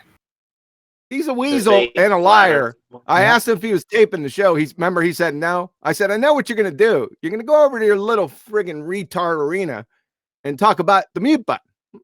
No, I'm not taping it. And by the way, Crayon Muncher, you actual cherry picked, because you don't know what that means. You actually cherry picked the section to play, Mr. Cherry Picker. Dumbass. He did lie. I noticed that because at one point he said like 3/4 of the way through the discussion, he goes, oh, now I'm going to start recording. Well, no, he had been recording the whole time, which is why he had that on his show yesterday. So he did lie about that. Absolutely. Yep. He's a scumbag. I I mean, just trying to draw in a crowd. the bottom line is, if he expects me to sit and listen to him shouting and ranting through me telling him off for being stupid, he's got another thing coming. So for the audience's benefit, if you come in and have your ass handed to you and then decide that when you're being told how you're wrong, very calmly I might add, up until that point, that you're going to shout and scream and bleat because you've been proven wrong, what I will do is shut you up and then tell you off for an audience's benefit, so that the audience at least can hear precisely why and how you're wrong. In the case of Jose Retard, he decided that he would circle jerk back to an argument he felt he hadn't had a justifiable answer to, which was for the dome, which we do not claim. His justification was that he didn't understand what the word antecedent meant. Now, this is in response to being asked how he would back his claim that the only cause of bottom-up obstruction is Earth curve. So when challenged, he circle jerked back to a different subject that had already been discussed and was only left open-ended in his own mind because he didn't understand a word that was used in rebuttal. That would be antecedent.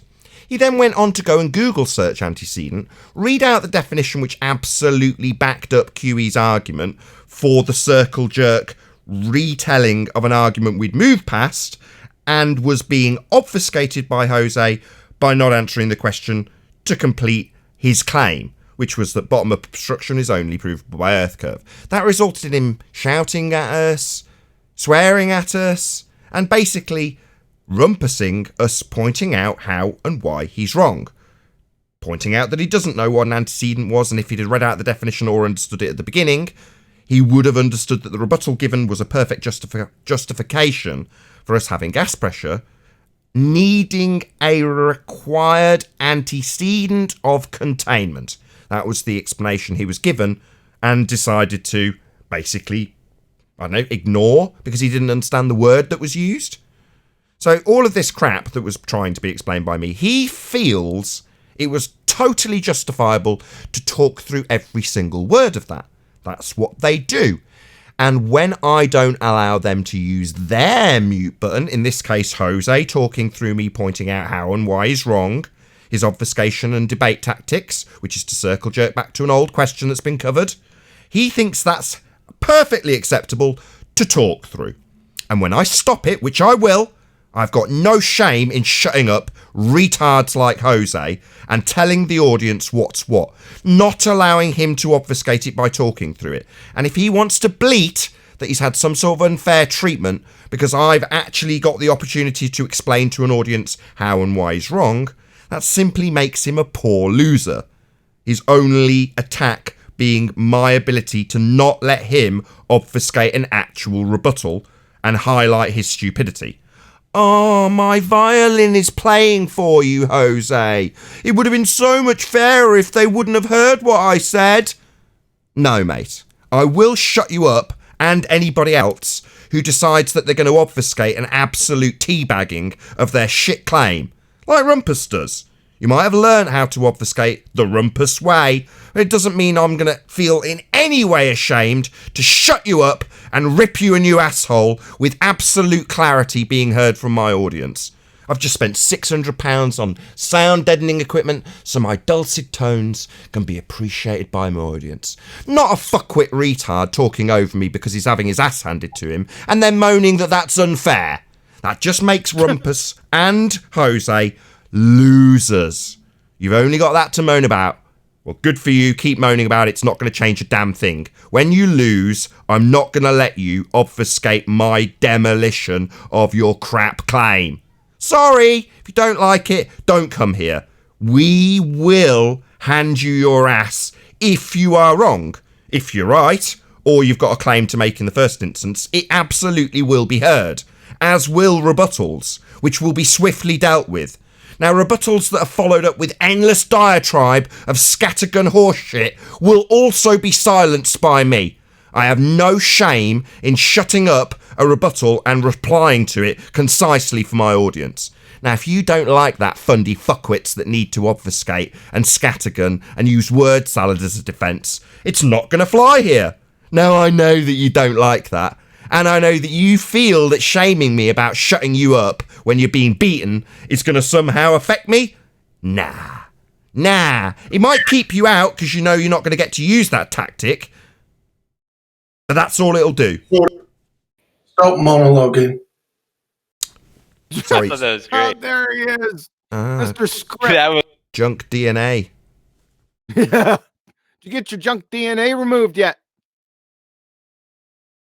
What is DNA, by the way? Do you know what it is? Tell us what DNA is. You tell me. What's its constituent parts, Mr. Junk DNA?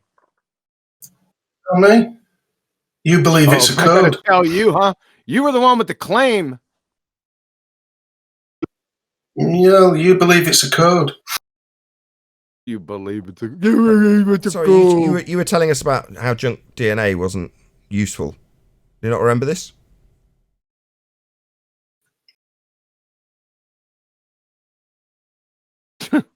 No mute button Probably needed. doesn't remember his name. No mute button required. Just a massive slap across the face of Alan, who's stupid. Not really, Nathan. You're boring. Yeah, stupid fucktard. Junk DNA, where all the discoveries are being made, you complete fuckwit. Yeah, Alan, you're a fuckwit. This is me, Nathan Oakley, a flat earther, telling you how stupid you are.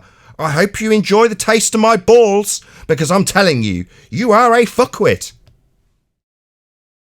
You're boring.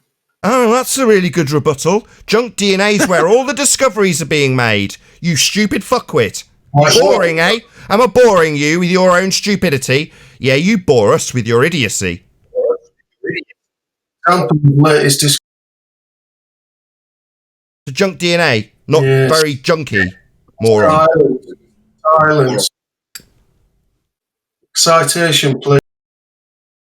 Sorry, it's your claim. You don't even know what one is. It was your claim. We're pulling apart your. Sorry, you asking us for a citation about your claim that junk DNA is junk? No, we're ripping you a new asshole. And it seems it's the tactic time. It's time to talk through me, right, Alan? This is what they do. Nice demonstration for my audience, Alan. That when we're handing people their ass, they feel it's time to talk through the other person. No, Alan, it's not your time to talk through me. It's my time to point out how stupid you are. Yeah? You're stupid. And I'm going to tell you, me, a flat earther, it's not your time to talk through me so that the audience doesn't hear it like I've just detailed when you told me I was monologuing.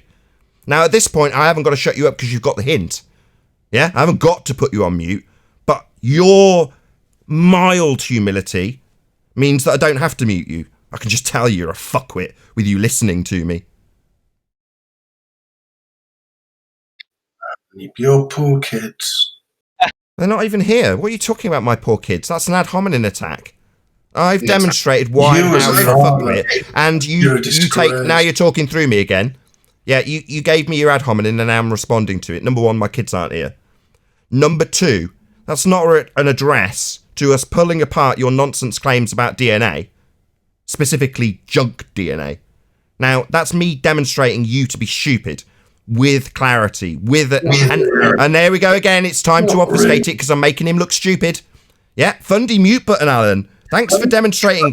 You're telling me that I'm monologuing while simultaneously making my point that you claimed I was monologuing about because you're interrupting me, handing you your ass with your stupid claim, and all you've got when you do get chance to respond, i.e., not talk through me while I detail this, is to what? Criticise my family.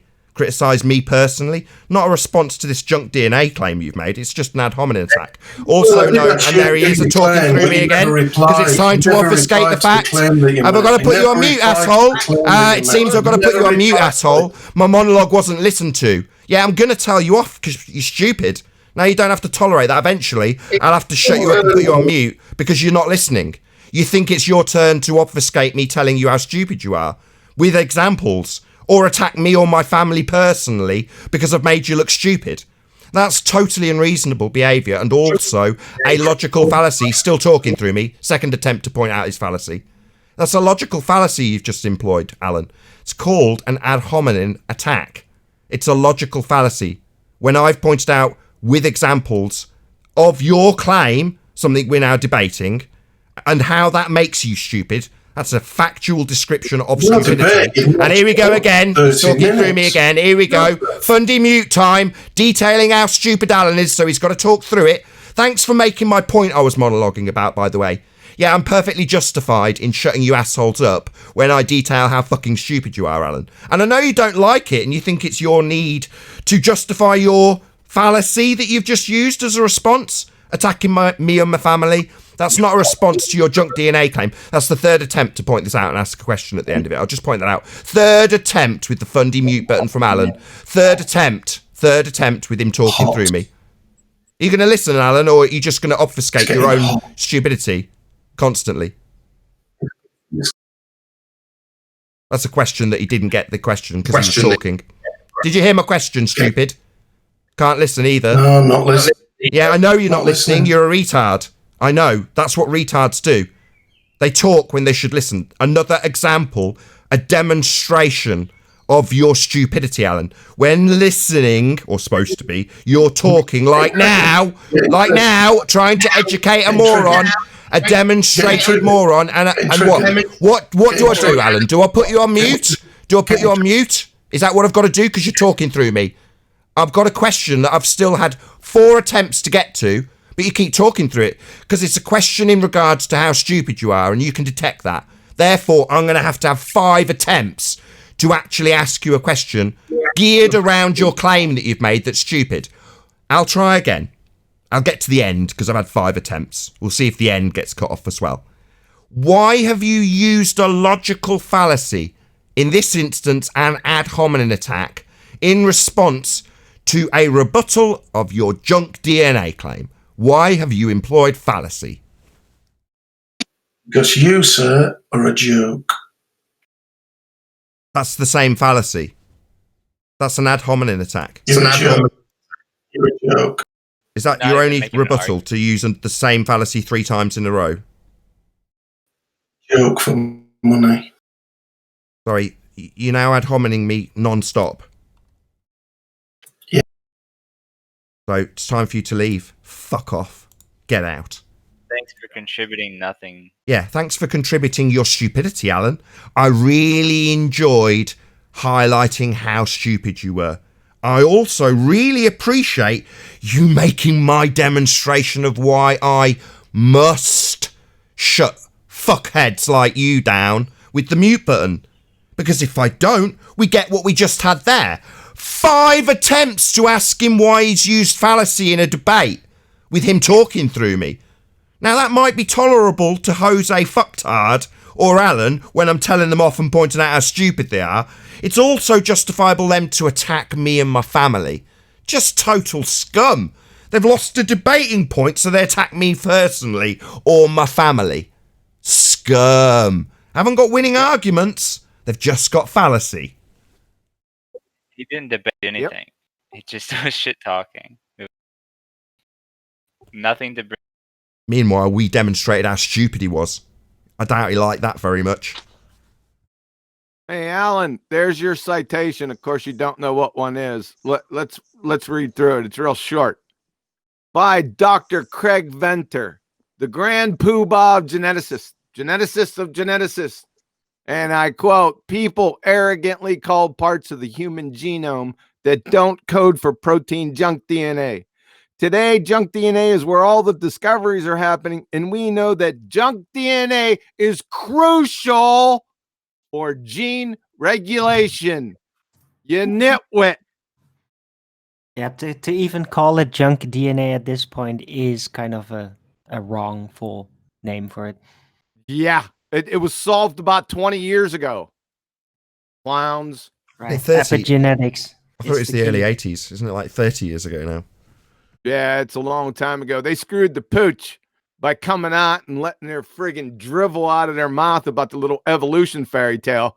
And it takes some real stupidity to do that. The argument from complete ignorance, and then they got jacked frigging yard. Too funny.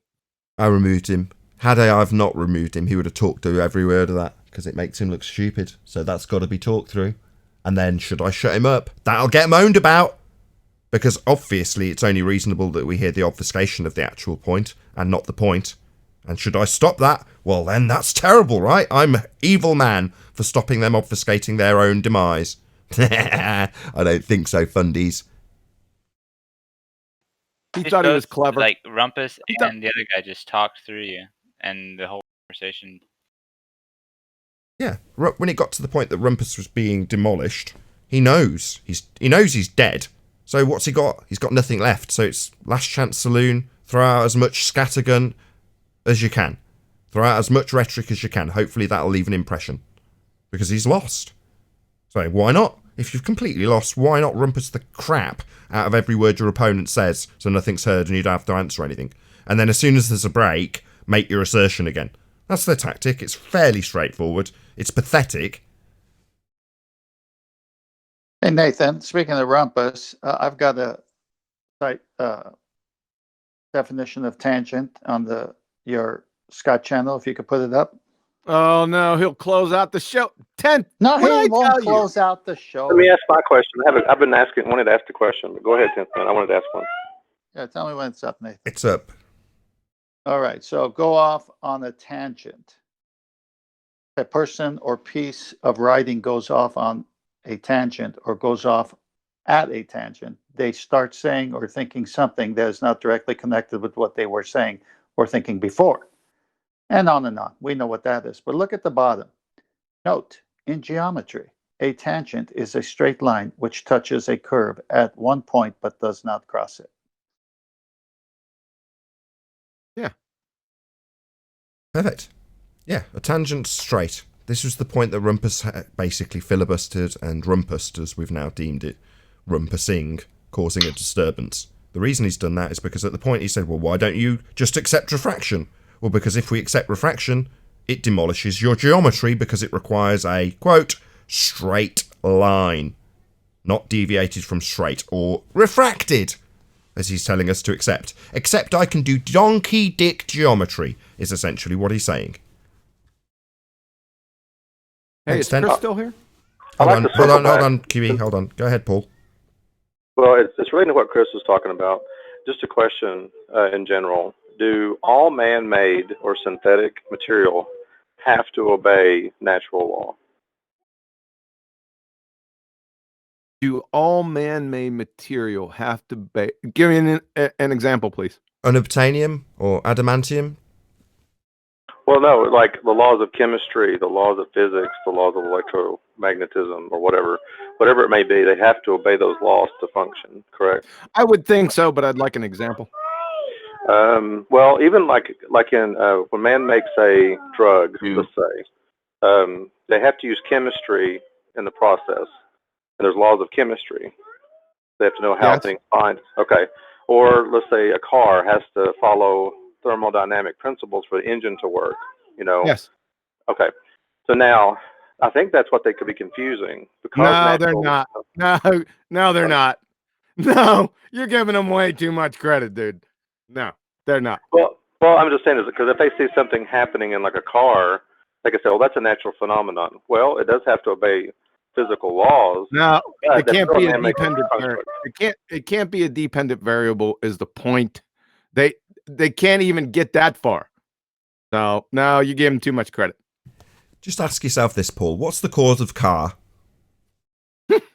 Man made the car, and Well, there you go. but it could be following thermodynamic or laws, which means it breaks down over time. Yeah, but it has to still obey those laws. That Because doesn't have any meaning to the argument. Well, it does to a degree. I mean, the fact that the metal, the component parts are still subject to entropy. But so what?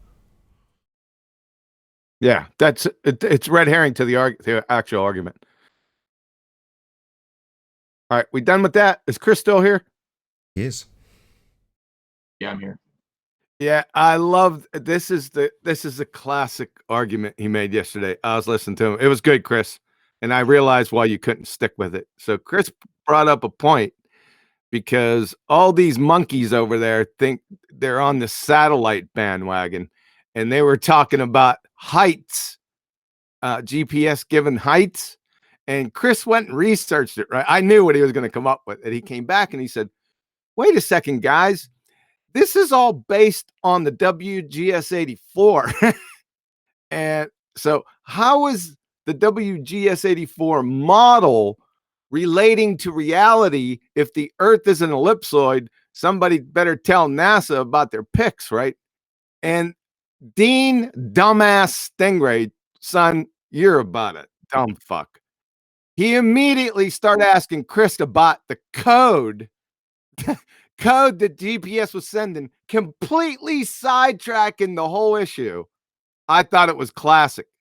I just wanted to bring that up.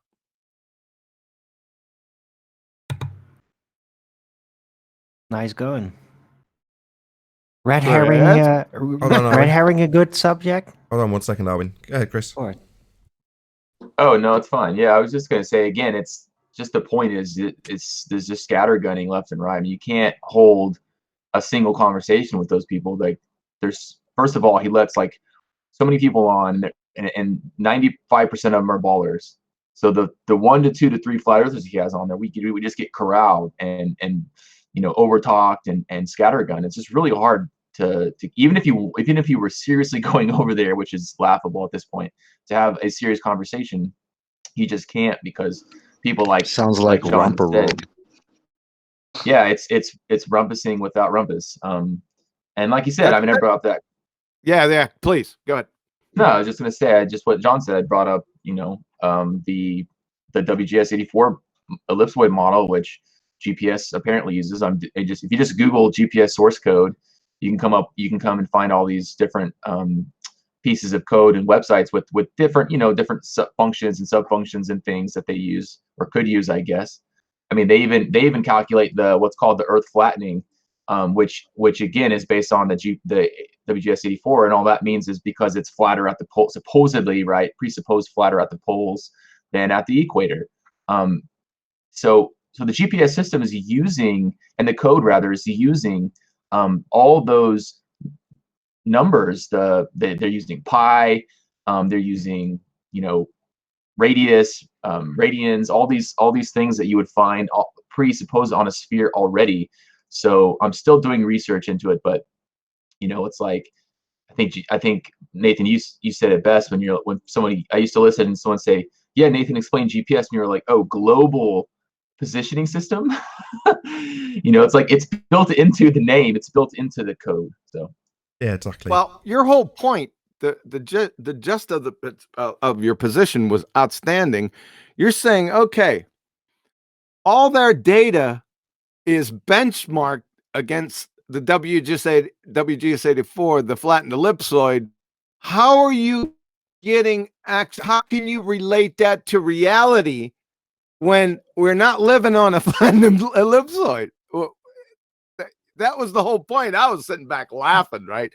Like, yeah, because you're putting this, you have a model, a presupposed.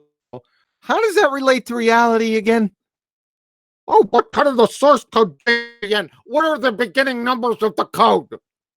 You frigging retard. I handed you your ass before, you dumbass stingray. You better stay over there with those retards. You and that Brian Peckerwood. Peckerhead's making an appearance again, too. Along with that bullet head Bill. He's a real dumbass. Mr. Biology, you can speak to evolution. I'll hand you your ass in less than 10 seconds with your interruptions, clown show. I just give Bozo, Chris, get your ass on over here. I just give Chris one of the tips that I got from Quantum Eraser, which is that they cut through all of that, which you've just explained very eloquently with the WGS84 and referencing a presupposed sphere Earth with the radius value, etc., etc. They use one word to insert that into their claim, and it's the word orbit. As soon as they use that word, they're presupposing the object's motion being in a perpetual falling around sphere Earth. So as soon as they use the word orbits, the next words out of your mouth need to be, that's a begging the question fallacy. You're automatically assuming Earth is a sphere with these objects falling around it. Hey, Nathan and John, I'd like to add to this. When I contacted a navigator about how sextant works, I asked a question that dovetails with WGS84 here. I said, why do you have to assume the stars are moving and the Earth is stationary when using a sextant? And his answer was, because it works easier that way. Fair enough.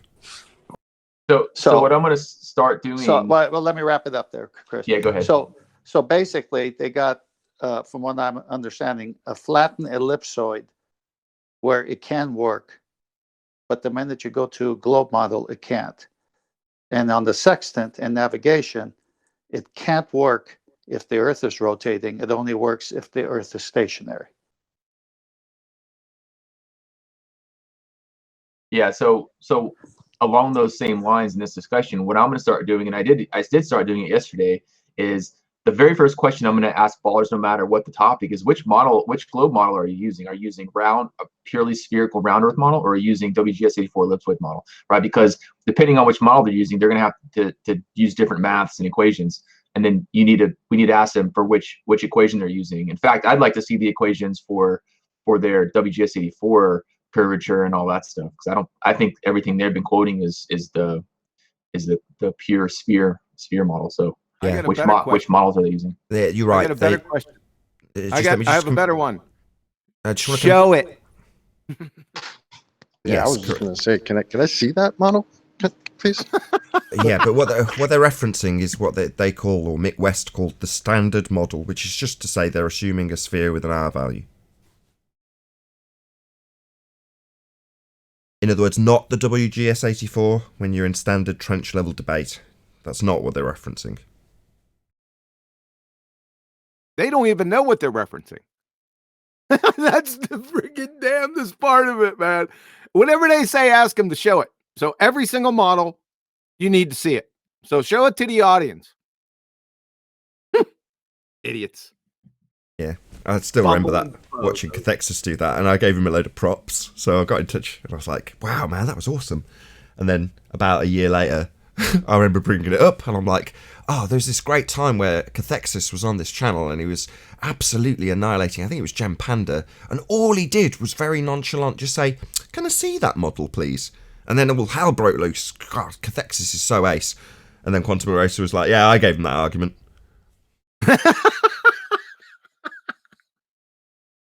yeah. Too funny, man. Yeah, it's classic. Yeah. Hey, I got a question for you because I don't know when you're gonna drop. So just a small admin. Did you check the intro for Ballbusters for me? No. That was part of the message you were supposed to read. I wanted to make a couple small changes. If you can't, just let me know, and that's good. I still haven't I'll be honest, I haven't read the message. I will do. Just scroll up a little bit, and it's right up there. Also to the outro, that one cool outro you got that I always play, I need it adjusted a little bit. If you can do it, good. If you can't, I just need to know if you can or can't. I might be able to. The problem is I made those intros on the last iPad, and whether or not I can then actually go in and edit them on the new one is a different story, but I'll have a look. If I can, it'll be easy, and I can just rattle it off and give it to you in 2 minutes.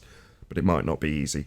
In other words, if it involves remaking the entire intro, I'm just going to drop you a line and say, sorry. But if it's easy, if I can actually get into the editing process and just chunk out some mic or add something, then yeah, I can do that. I think I sent you the actual files also, so it's not having the file, it's having the edited, the raw with all the edited bits in. That's what I need. Okay. But don't worry, I'll figure it out. I'll have a look what you want and see if I can do it or not. Appreciate it. You only got like 2 days. Don't worry about it. Nathan, can I screen share real quick? Sure.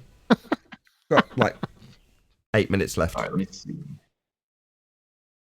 Yeah. Oh, by the way, I sent you a Skype message. I see you're still using Hangouts. Google's made the Google Meets, which is the upgraded version of Hangouts, free for everybody. So you could start using that if you really wanted to. Oh, really? Oh, that sounds useful. That's probably Yeah. got adjusters for volume on it for each guest, right? Right, I think so. Oh, brilliant. I'll definitely be getting that then. But just check that out. Yeah, they did that for the COVID stuff. Google so anyways, Meet. I just wanted to bring this up and show it real quick. So I just typed in, was this the right one? No, sorry. I had a couple searches. So if you want to find this site, you just type in GPS source code, and it's the first link, existing algorithms and source code available. And then there's all these, like I said, all these different links in source code. So this one, it says ionospheric model subroutines. So if you click on that and then subroutine to compute ionospheric delay, it's like, wow, what the hell is that in the first place?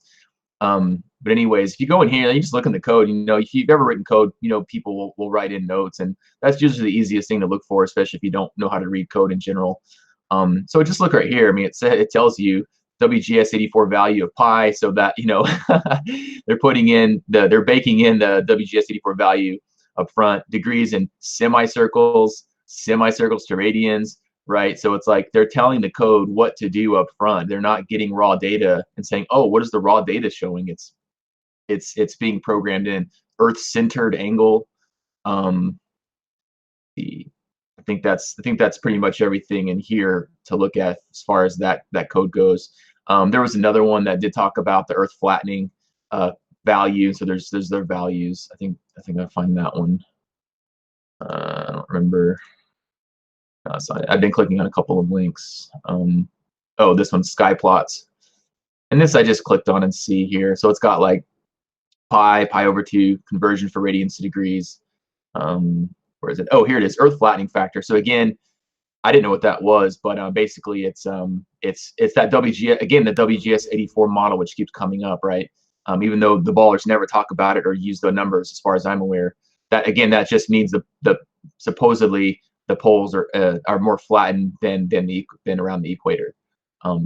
So conversion for sidereal UT to sidereal times. There's all these conversions, and God knows I don't write code, and I know a little bit about it, but God knows what they're really doing behind the scenes.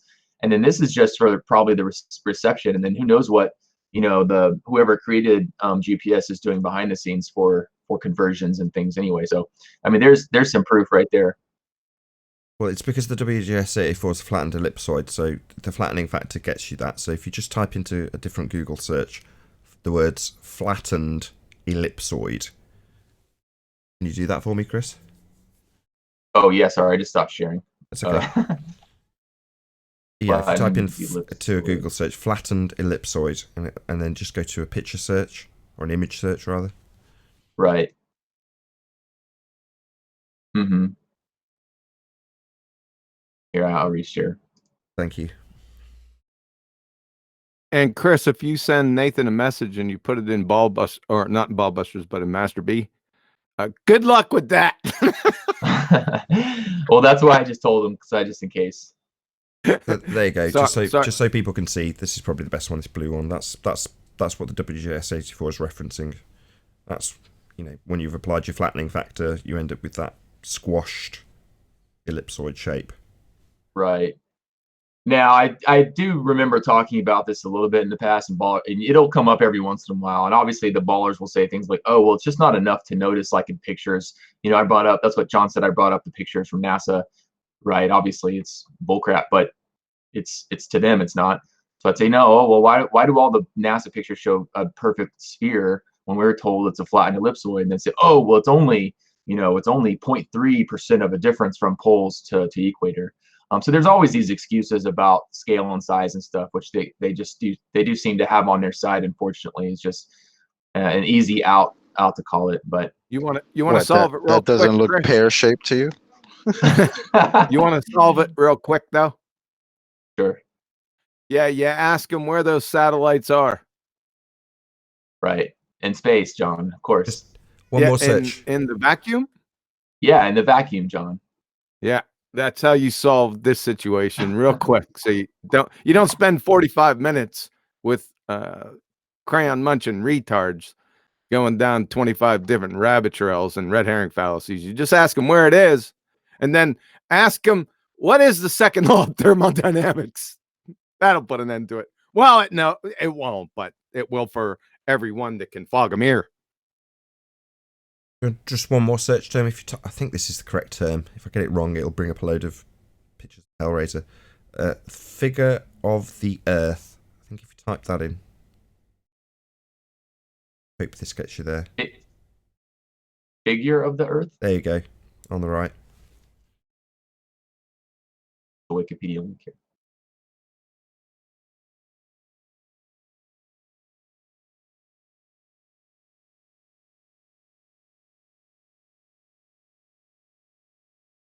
Mm-hmm. Oh, look, here we go. Note the curvature of the Earth. Lovely. And you can see a inferior mirage here in the distance. This crane. Zoom in. You see how it kind of bends down towards the water, and there's some mirroring going on. So obviously, these people don't know what they're talking about. If you go to Lake, if you do the this just pisses me off.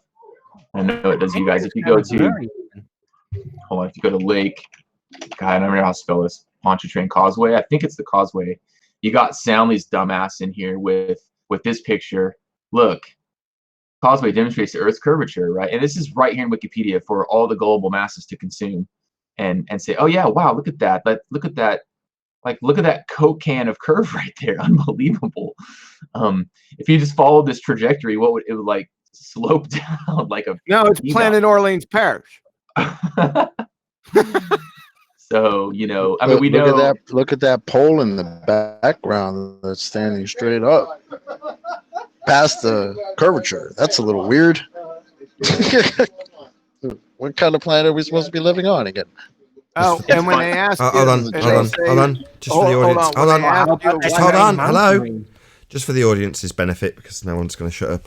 So what Chocolate's referring to is this in the background. So obviously, if this bridge is claimed to be curving around, and this bit's then pointing, the angle of this end piece of the bridge is pointing out in this direction, then surely this beyond it should also be pointing out in that direction if it's following the curve of the Earth as they claim the bridge is. That was Chocolate's point. I just wanted that to be made clear for the audience. That was all. Sorry to interrupt, Kiwi. Yeah. Sorry, you screen sharing, or you're going off what I'm sharing? I'm going off what you're sharing. Okay, yeah, right. So like the angle obviously is extremely drastic. So here, well, about here you've got, let's just call it 90 degrees for sake of argument. And by about here, you're a couple degrees, and here it's like what 10 degrees leaning backwards, even though they claim 1 degree per 69 miles. Like how is that possible? Yeah, it's a train wreck on so many levels. And then when they ask you, well, you gotta look at the data, have them look at the above elevation of sea level data for each side of that causeway from the ground. Check that data. Clowns. I mean, and then you look at this picture, it looks pretty darn flat to me. Yeah. Yeah, anything from Stanley, we're 2016, late 2015, 2016. These are old, disheveled, beat up, nonsensical buffooneries, man. Yeah, and just one last point on this and bring it back up is actually we've been talking about this on Jose's lately, or yesterday or whenever, a couple days ago, and he played the video of this, or the clip from where this picture was taken, the video, and it's just refracted all the hell. Like the bridges, like the whole road and bridges are moving, and the water's moving, and the things in the background are all moving and dancing and waving, and it's just like, give me a break. It's nothing is what they like to call it's not reality. It's they'll say, oh, Black Swan isn't reality because the spires and things are all wavy and bendy, and then they'll go to this and say, oh, but this cocaine world's reality. And then you watch the video and it's all jelly and dancing to hell, but that's reality to them. That's okay because it shows purported curve, right? When we know that it's not. But Right. I'm just wondering, what is that vast, super high, giant mountain range there in the back? That if that was a curvature, then how high must that be? Nah, it's curving down and then coming all the way back up. Because that's how balls work. I think that's like this just is beyond preposterous. I don't believe. I didn't believe in 2016 that these guys were touting this as an argument. Now it's 2020. Y'all don't even have a geometric horizon. You're still looking at sounding. It's like, this is a joke, man. Does it say true on the Wikipedia? Hey, Chris, didn't Dave ask him, where'd you take this picture from? And he said the 15th story of a Marriott. Yeah. And then he say, did you open the window? And he says, no, you can't open the window. Yeah, he said that. So he took his camera and had to go through double pane glass to get the shot to begin with, correct? Correct. And another thing about the picture, the way it shows, is there a bicycle lane on that bridge going both directions? I don't think so.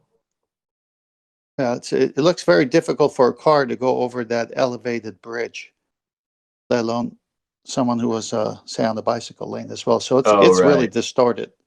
Yeah, it's definitely distorted. So anyways, last thing I wanted to bring up, then I'll give you back your show, is every time you bring up the original Black Swan, they say that the spires are dancing and all jelly and wavy, and that's not, therefore it's refracted and not reality. So this one, obviously, I know you all have seen this one too, shows the same effect of the Black Swan. I don't know if there's a better angle or distance,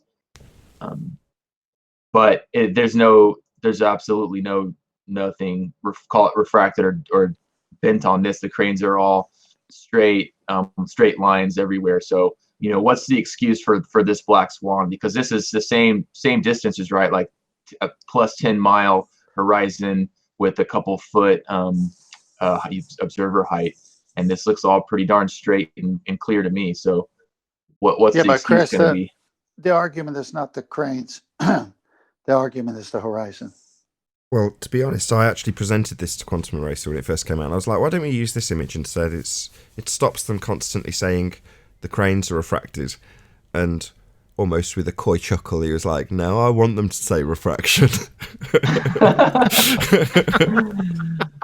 Yeah, I bet he's wishing he had it now, because that's all they've been saying for 6 months. And it's okay. Annoying. Well, like today, right? I love it more. Well, do we like have today, a Black Swan version of this? Well, how did it end up today? Rumpus comes in and says, why don't you just accept refraction? And what was the reply? Well, because if it's refracted, it's not geometric anymore, and your model's geometric. So having them say refraction is them ending their own religion. So it's no bad thing. Yeah. No, I hear But you. you're, I just wanted to make that I know point that's not for- your point, for Chris, those so I'll people. just reiterate what you're actually saying. You're saying, no, when you just assert that we've got these super duper uber refractive levels that we need to take into consideration, no, you can go back on a different day, take the same picture with the horizon way beyond the second oil platform, and there isn't any noticeable effects of refraction that you can suddenly justify away. It's just a normal day with a clear view. So that's a nonsense assertion. However, their nonsense assertion that it's all refracted, in this case the actual argument being about the horizon, not the cranes, then as soon as they say refraction, right, well, your geometric model's dead then. Exactly. I think my favorite part is that the same effect that they're using as an excuse that's bending the cranes is actually giving us clear visibility to further than 10 times where the geometric horizon is supposed to be. That's my favorite part. It's distorting and giving us clear visibility all at the same time. It's fantastic. And the geometric horizon in that instance would be at 1.2 miles. So in other words, very close on a nice clear day, but it's refracted behind something in a geometric impossibility. Yeah, okay. This is why the Black Swan is as good as it is. Not just this image, but just the argument in general. The fact that we've got demarcation points. That's the only real use of these cranes, just to show how far the horizon isn't. It's obviously at not at 1.2 miles, because the first crane is at over 6 miles and the second one at well over 9 miles. So therefore, obviously, the horizon being beyond those two stanchions, or whatever you call them, platforms, shows that it's not at 1.2 miles. And if it was, even if it was really heavy refraction on that day, 1.2 miles ain't that far. It's not going to suddenly refract it up to 20 miles away, as is demonstrated in the picture. It just debunks the assertion that we've got a physical sphere edge for a horizon. It's great. Did you guys see? I know you talk about Mr. I think his name is Mr. Wonderful, or the guy who used the basketball and the thumbtack. Oh, Mr. Sensible. And Mr. Sensible, yeah. Whatever. And so he used the thumbtack and the magnifying glass, and he said, "Oh, look, if you use this refracted magnifying glass thing, you can get the thumbtack to kind of appear over the ball." Well, I saw Al Kaid came out with something similar, and he used a round bowl with water, and he put Nathan did a video on it, Chris. Okay, I'll have to check it out. But he did. So he put the bowl in the water, and it had like a thing sticking on the side, and he put it in the water, and the thing on the side kind of came out. It kind of came over a little bit more of the side of the can or whatever it was on. And his argument was, oh well, look, that's refraction. That's what we're seeing here, right? It's lifting it up. So I looked at that and I said, oh well, wow, that's actually kind of interesting and neat. And I said, well, it's interesting. He's also using a round container as well. So I said, well, I'm going to do it, but I'm not going to use a round container. I'm going to use a square container. So I used a square container, and when you use a square container, that actually does not happen. No way. So it's a combination of the effect of water and the container that's being used. Obviously, you're going to get refraction. You've got a medium change, though, haven't you? Right. So right, it's a density change. It's a medium change, not just density. Refraction index. Hold on, This it's is not. all Hold on. how light bends and all that lensing. It's not a density change. A very specific. Well, you're medium, right, Nathan. Yeah, medium. you're right. But that is a density change as well. When you change mediums, usually the mediums are different densities. Yeah, that's true. You're right. But I'd like to say something about the Black Swan. What they're having to say now, and I think this makes them look really bad, is among other things, they're having to say at that 15 miles or 10 miles that the apparent horizon is, that the light is at an angle, on an upward angle, and then has to bend down and come into the viewer's view at whatever viewer height that is, so 1 foot or 4 foot, at a tangent. And they're openly having to say that because there's no other way for that viewer to see that apparent horizon that far. And my second point about the black swan is if the oil rig at 9 miles was refracting so bad to make those flare tips or cranes bend like that, then the horizon past it would look a lot worse than what it does. It wouldn't be as clear and crisp. I think it's a heat source on the oil rig that's making that, that air on the oil rig or near the oil rig is a different temperature. So that's giving you that distortion. Sure, if you presuppose it's a physical sphere edge and therefore you can apply some sort of distortion to that physical sphere edge, then yeah, you're absolutely right. If it's distorting the cranes, it would be distorting the horizon. The reality is obviously it's not a physical location, so you can't distort it like you can distort the cranes with a bit of atmospheric refraction. They're openly saying you need a geometric horizon to have the apparent horizon, but they're also saying that you never see it and you really can't measure it unless you use the formulas that are given with the given radius, which is, they're using their given radius to prove their radius, so you can't do it. Yeah, circular reasoning. And as Chocolate would say, Circular still on the panel, reasoning, yeah. as Chocolate would say, if you can't see it, it's not a horizon. A horizon is an apparent juncture between Earth and sky, or sea and sky. So you can see it. So when they say, well, our horizon's not visible, well, then it's not a horizon. It only exists as a horizon in their geometric model marked with an X and labelled horizon at the R-based point where you have a tangent, a straight line, which they also can't achieve if it's all refracted. It's great. Exactly. Black Swan's a great argument. Exactly. They actually argue against their own argument and fight for our argument if you just point it out. And a lot of the audience, now some of the, most of the diehards aren't going to see it, but I think a lot of the audience members, and I had a couple of them tell me they agreed with me when I pointed that out, that they're going against their own people going, Dave is right. If we're going to argue refraction on one thing, we can't deny it on that it's happening here or whatever.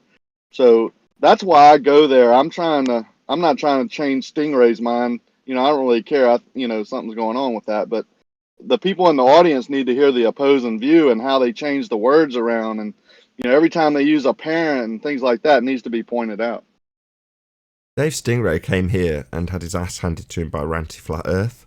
So he was asked to model one of Ranty's observations, and he couldn't do anything other than concede that the model didn't work. Now, we don't live on a model, it's a reification fallacy, but Ranty took him through the steps of showing him how his model didn't work, and he had no response to it. Yeah, they dogged Randy pretty good yesterday. They try and demean people like that have proof, so the audience doesn't believe them. They think Ranty's stupid or whatever. Well, most of these people have not gone out and done, when they start arguing with me about observations, I ask them how many observations they've done personally, and none of them do it. So we were talking about auto levels, and I asked the lady that was, she was just dogging me and calling me names about the use of auto levels. And I said, how many minutes, seconds, or hours, or thousands of hours do you have behind the crosshairs of an auto level? And she said, none. I said, well, shouldn't you let someone else talk, But that's, No, I don't you're know, a flat it's earther. You strange. can't talk about something you've got professional experience in because you're a flat earther. Yeah. How dare you? Yeah. We're personally using them every day. I have two in my truck. Well, one in my truck right now. My other crew has one, and I have two laser levels. I mean, we use them every day. I used them this morning. And I know the limits of optics. I've seen the limits of optics personally now. I didn't know before firsthand, but now I do. And it changes day by day and hour by hour. And that's what optics is. That's what the atmospheric conditions are causing the effects, not a geometric shape. But the only time when we corner them and say, I want to know how to measure, what's the best tool? If you're telling me we can measure the density of an object and the temperature and the mass of something 239 million miles away, then tell me how the best tool to use to measure the drop angle or the drop from a tangent 5 miles away, right? Here on Earth. And they can't do it. They point up to the sky, use GPS, use satellites. No. I want to know what, for the lack of a better term, what tape measure or what tool can I use that I can go out to that physical part of the horizon that you're telling me that's 5 miles away, that's blocking 6 feet of my boat, and measure down 6 feet from a tangent. I should be able to do that, right? And they have no answer. It's a song and dance at that point, or they go to the moon. I call it going to the moon, because every time you get them in a corner, they go straight to the moon. And you're right. If this is the crux of the argument, if we lived on a sphere, it'd be really easy to demonstrate. It'd be really easy to measure the drop. It would be visually obvious, always, as opposed to going to the moon, as you put it. Yeah, if that's my point either. If we lived on a sphere at a given shape, we would have all the studies would be based on that, but they're not. All the studies and tools that are made and all the investigations, all the formulas are based on optics one way or another. Either you're assuming that you're using this tool that's going to the apparent horizon and taking an angle based on this. It's all an assumption of the sphere of a given radius. And that radius is given to us by the very people we don't trust, right? And they openly don't trust. That's what I don't get. And then their argument is measuring the radius with sticks and shadows or something like that is just hilarious to me. If people can't see through that, I don't know. And also the other point is they're putting their trust in singularity men, right? Like this one person did this 2,000 years ago, and we've based all of science on that person, right? So whoever it may be, Aristarchus or whatever, you can name 2 or 3 that they use every time for every argument. And that one person is what all of science is basing their information on. And man, that is, to me, just that is craziness. Balls in a shed, man. Balls in a shed. You don't even know if that person. Yeah, exactly. You don't even know. Yeah, exactly. That could be a made up. I mean, seriously, you could take it as far as you want on that. But basing it on one man, they say it's not one man. It's thousands of scientists have done it over time. Yeah, but they're basing everything on what that one guy said or did or wrote down, and really didn't even want to apply it to himself, And they're really going. They really go all in on those one, that one person. And if they really love you, after you say don't ascribe something to me after I die, that's exactly what they do. Yeah. Isn't that awesome? That is, to me, one of the largest tells in the world is hey man, I'm studying this, but I really don't want it applied to my name. What? Because I'm so unsure, I'm going to openly in the public tell you I don't want it ascribed to me. And then after I die, you take my writings and publish it in my name for your benefit. That is a bad one. I mean, that is just, I can just imagine. Bit of a dick move. Well, I could just that's imagine changing somebody's will, right? That's having a will and testament. I want this, house to go to this daughter and this, and then after I die, just changing it, right? You just change it up because it benefits you one way or another. That's how bad that is. That's changing somebody's will. So if he verbally and publicly said that, don't ascribe these things to me because I'm so unsure. After he died doing it is probably one of the worst things you can do, to a person. He actually thought it could be so far-fetched, right? Well, Dave, what you said about the guy 2,000 years ago, whether Aristarchus or even Al-Biruni, if they're going to use those guys and say what they said is proof and truth, then that geometric horizon would be at 1.22 miles, but it's not. What you're talking about in terms of not ascribing gravity to Newton was him saying, I'll have to paraphrase it, but words to the effect of the idea that mass should attract mass without the intervention of an outside body or entity is to me so great an absurdity that, and then he lists off a list of things that seem very absurd. Like I say, terrible paraphrasing, but he essentially says, please don't ascribe this innate force to me because it's absurd. Talking about gravity. Nathan, can you see my I my got the screen share? quote if you want. Oh, yes, please. That would be much better than my terrible paraphrasing of it. Yes, please, Chocolate. Okay. It is inconceivable that inanimate brute matter should, without mediation of something else which is not material, operate upon and affect other matter without mutual contact. as it must be if gravitation, in the sense of Epicurus, be essential and inherent in it. And this is one reason why I desired you would not ascribe innate gravity to me, that gravity should be innate, inherent, and essential to matter, so that one body may act upon another at a distance through a vacuum, without the mediation of anything else, by and through which their action and force may be conveyed from one to another, is to me so great an absurdity that I believe no man who has in philosophical matters a competent faculty of thinking can ever fall into it. Gravity must be caused by an agent acting constantly according to certain laws, but whether this agent be material or immaterial, I have left open to the consideration of my readers. That's Newton himself in a letter to, who was it? What was the name? I can't remember. But as I say, it doesn't necessarily matter who the recipient was. It's merely that Newton himself wrote those words, "Please do not ascribe this gravity nonsense to me."